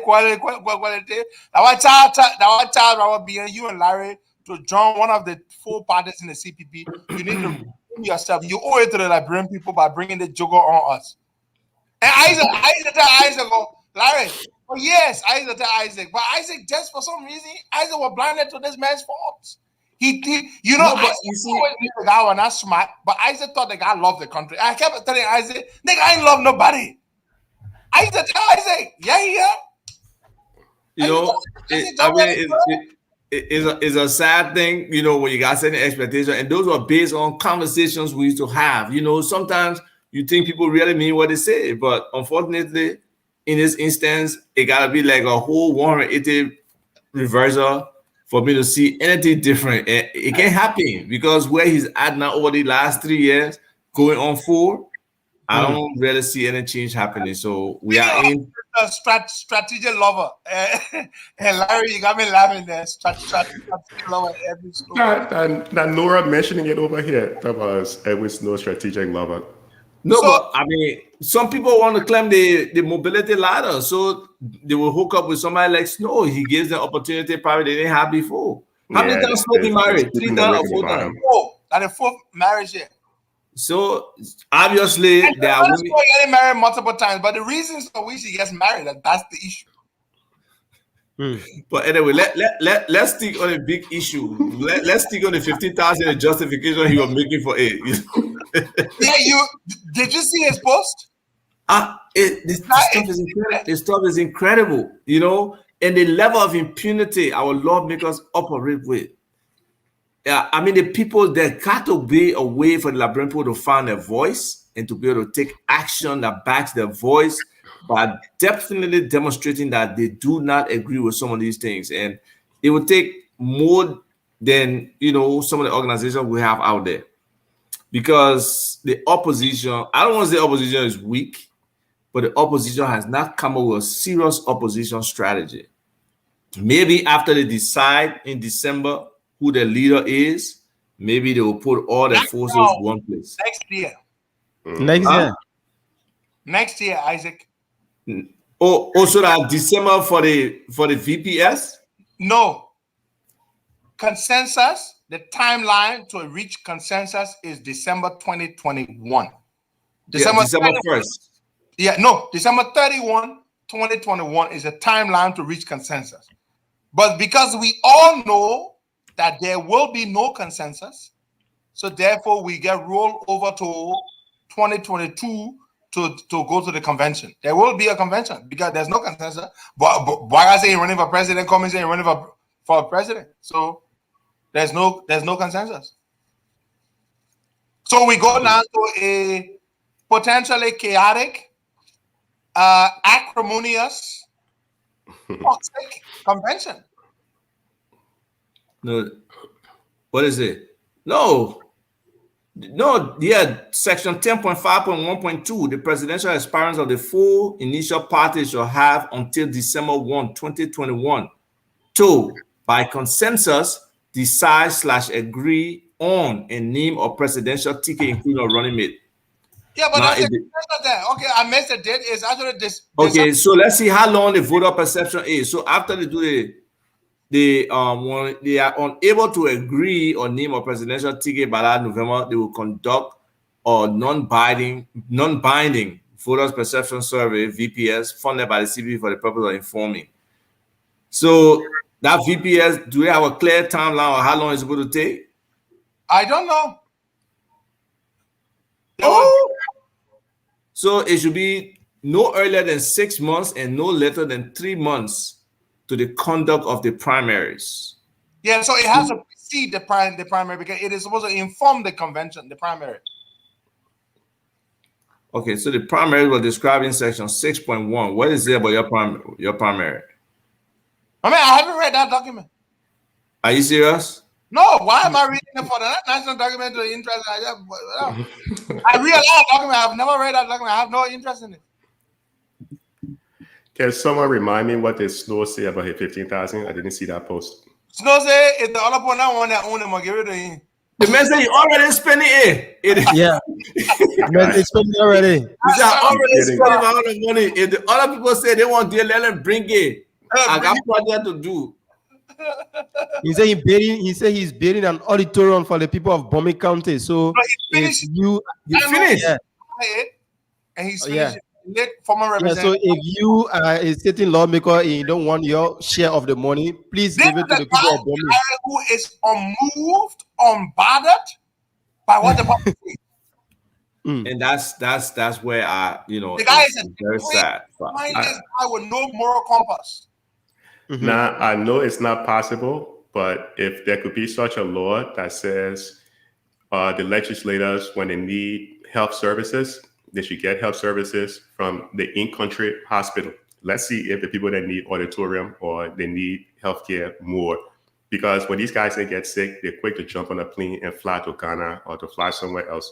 Let's see which one is more important. I mean, come on, man. These guys, they don't set their priorities right. He's building auditorium and he's telling other people to give him that money. So why he can go put his name on the front of the auditorium, donated by Edwin Snow. Man, that Bogu Bear name will be on that auditorium.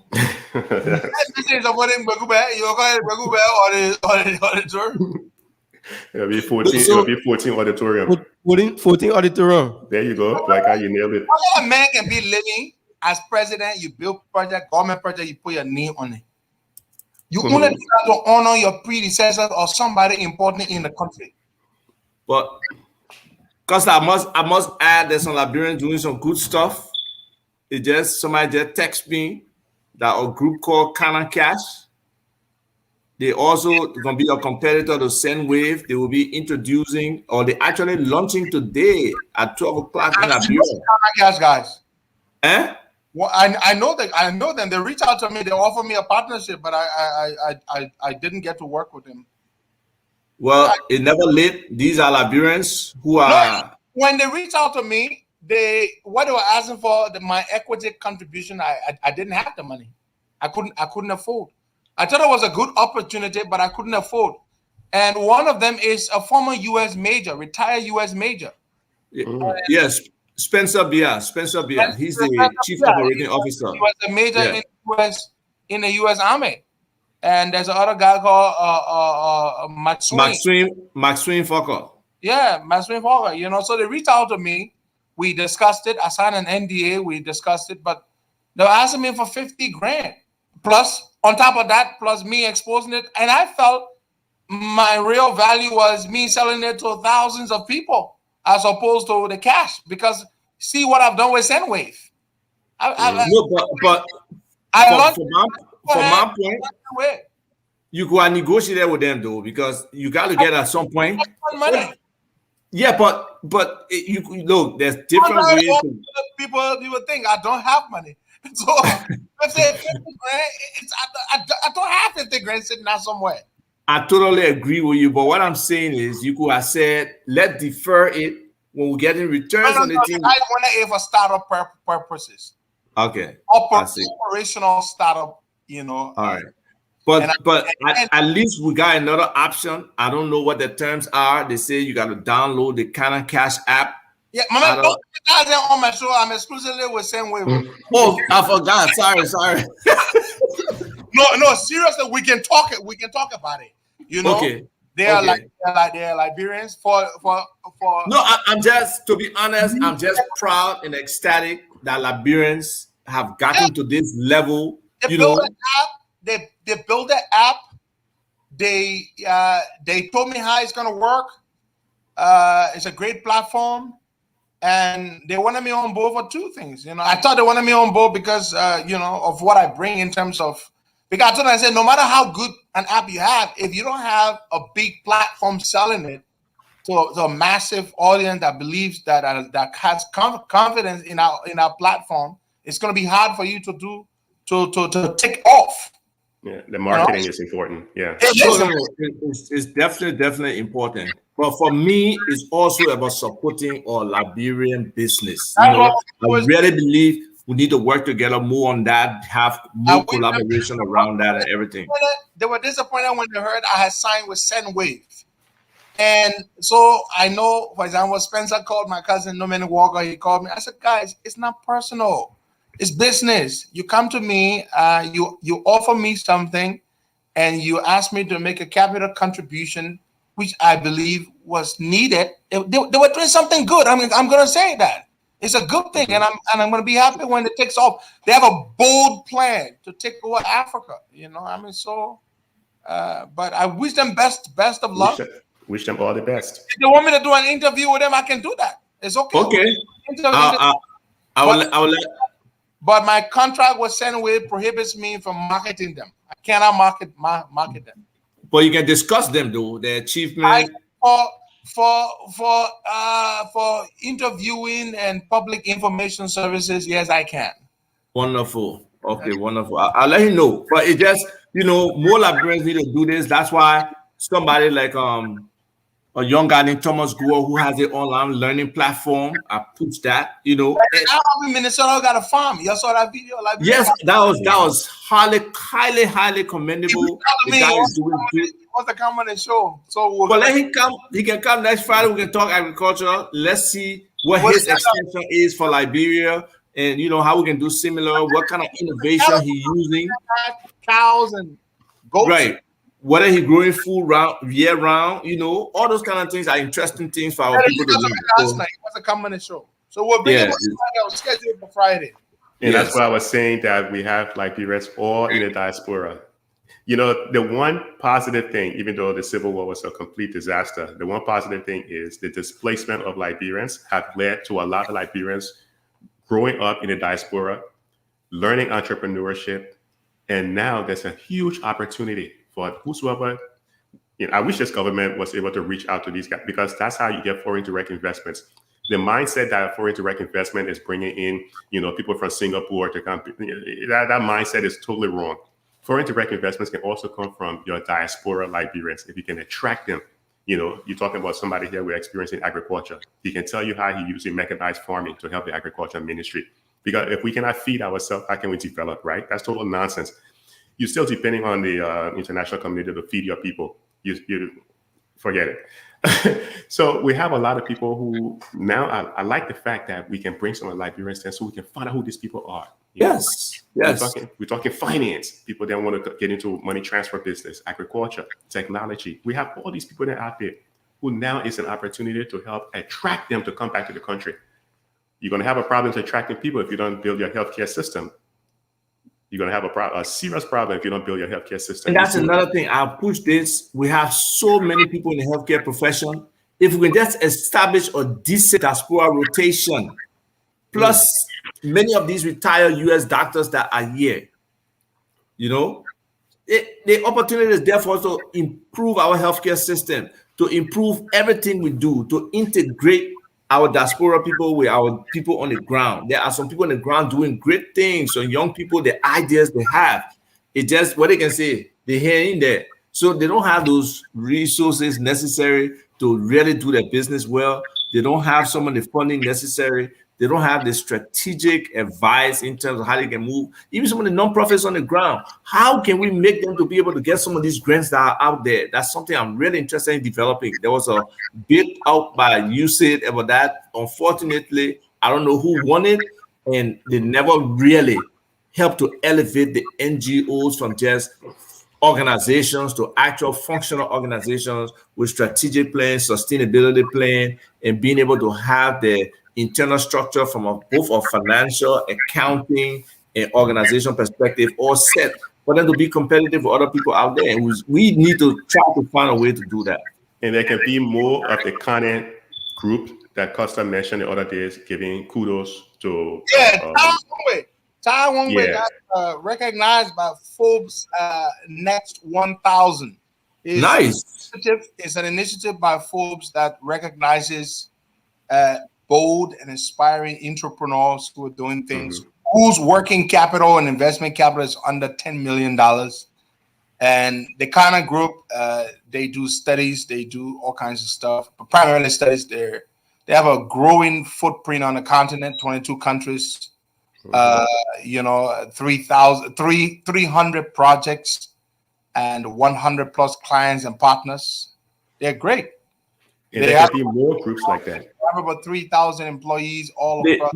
The guy I wanted us to talk to in terms of technology too, Josh Creighton. He has built a platform that's kind of equivalent to LinkedIn for Africans, preferably to sign on to collaborate on. You can have there's sections where let's say a ministry wanted an internal intranet kind of thing.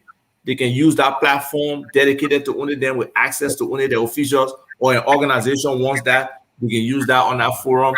If we want to involve each other, that's another forum that we can even have a capacity database, for each Liberian. Each qualified Liberian can go on there, sign up, and the analytics is there to be able to identify what country they're from, all the different capabilities, and say, oh, damn it, I want to build a house. Who are the engineers I can reach to? Who are the architects I can reach to? That kind of stuff, we need that kind of database. And I don't even think government has the ability to tap into anything. Larry, we've been talking about that for how many years now? Yeah, this is something that ListGist could, if government put money into ListGist can actually build that stuff, but they don't even have the funding. And something what we need to do at one point, we need to really look into the budget. We need to see some of these line items in the budget. And I'm going to take some time and actually read it, because I kind of like that kind of stuff, because when you want to hide something, you give it some fancy name and you bury it in the budget somewhere. But if Liberians start forming, like I said, other kind of groups to set up nonprofit organizations to do the work in Liberia, because a lot of the large NGOs operating in Liberia, you drive around Monrovia, you see all these big fancy signs, from all these organizations. That's nothing to show for it, right? I can give you another example, Larry. This group I'm working with, Child Steps International, we just recently changed our name to Civics and Service International. We wrote the civics book that now is the textbook in the school. We have done studies. This whole thing about we did a baseline needs assessment from a community to a mental health to child development. Unfortunately, the recommendations, and that was a time where they were changing from it used to be Ministry of Health and Social Welfare to gender. All that got lost in the mix, but it's still necessary. So many of these women in Liberia, especially our market women, have nothing to do with their children. You see their children in the marketplace for them. Most of them, many of them don't go to school, or they start school late, so all of those things, that social things that impact our people, and we need to change. And we got NGOs, Liberian NGOs. But when we go to apply for these big grants, we who really understand the dynamics in the country and everything, they don't give it to us. Yeah, well, because most of these people have their connect already in USAID and some of the other organizations. Oh, I know. I sat at a meeting one time at the State Department with some of the ministers, and they The second in command at USIT was actually chastising the government as to why the government wanted to verify the project these NGOs were doing in the country. I couldn't believe it. I couldn't believe it. The government wants to know what these NGOs are doing in the country because nothing has come out of, well, I wouldn't say nothing. I wouldn't say anything has come out of it, but the return on investment hasn't been equal to what we have seen in other places, right? But if someone like Boyka said he want to start a organization to help the media, we should be able to set, and this is something that my company actually does, right? He should have that ability to access funding from overseas, right? He should have that ability to do so. The big NGOs in Liberia, the FHI 360, the Tetra Tech, the ABT Associates, even the guys right now who are running they're running some project to help build the Liberian economy. I can't think of the name. I know there's somewhere in Virginia. These should be run by Liberians. The reason why it is important, because when you pay Liberians, the money stays right in Liberia. Or some of it will go to family, to the investment, to whatever. But a majority stays right in Liberia. And then using the Keynesian model, after the economist, Boyka would take that money now. He would go and buy a cell phone for his girlfriend, and he would go ahead and buy something at the market. But all of that eventually, it means the money will start being circulated in the economy and will help grow the economy, But we have all of the NGOs going in Liberia doing the work, and then they move the money outside of the country. So nothing stays in the country, and even some of the work is not being done completely in the country. So you see, now we're getting some people coming out of the woodwork. There's a Sherlock man. He's saying APSCO, a Liberian-owned procurement firm, has opened a large office in Liberia. So we got people in the security sector. We got people in the waste management sector. Like I have this guy Ansu Dualu. He's watching now. That somebody would be wonderful to come on June 26th. We'll be having a program. Hopefully, Henry will get interview some of the people involved in it. It's a group called Coalition Partnership Organization. I guess it probably will play on COP, but it's about trying to clean our country. So starting with Monrovia and Painesville, working with the city government, working with the WASH Commission, working with EPA. So they're having a kind of open conference, and those are two NGOs that are working. And now other are they working as subcontractors? Are they working as lead? Are they working as lead contractors to do? No. This is all voluntary. They don't have any funding. It's both the AEW, the Africa Environmental Watch, and my own organization, the Liberia Emergency and Disaster Relief Fund. We just feel we need to do something. We need to help the city, and once we can, we need to help the country. And once we can get to that point where we're on the table working together, more things can happen because funding is out there for these things. It's just they just don't know about it. Thank you. The Liberian ambassador to the U.S., he set up a conference one time over at the State Department where we brought people from the diaspora to talk to USAID and others at the State Department to figure out how what we can do differently, because USAID has changed their model. Today, USAID doesn't want to just give the money to the government. The whole entrepreneurship. Didn't you go to that meeting? Did I see you at that meeting? I was there. Yeah, but I haven't really seen it take off. But that's the direction they're going, where they want to put these in the private sector actors' hands in working in collaboration with government. I think that's a great model. It just has to be effective and demanding. But this is where Liberia can get their hands on the money. Shut it down. We're almost we could go on all day. I know. Former Vice President Joseph Yuma Boaga appears on Spoon Talk tomorrow. This interview has been, it was planned and then it was called off and then it was rescheduled, but it finally is happening tomorrow at 8 p.m. Liberian time. Former VP Joe Boaga appears. I know you guys will be watching to analyze it, and we're going to also discuss that on Friday when we come here. So Joe Boaga appears on Spoon Talk tomorrow at 8 p.m. Liberian time, 4 p.m. Eastern time. I just posted a flyer as well. Thank you all so much, gentlemen. And before we go, let me give a shout out to my wife for dealing with me for the last 26 years. The 15th of June was our 26th anniversary. Fantastic. Hopefully I'll be doing a show from Greece next Friday. Yeah, because on a Greece trip. I'm going to Greece on Sunday. So, it's an exciting time to be in a relationship, a marital relationship for 26 years and still trying to keep it going strong, still trying to be a great husband to your wife and your wife just being there for you. So for all those who've been married for a very long time, I want to just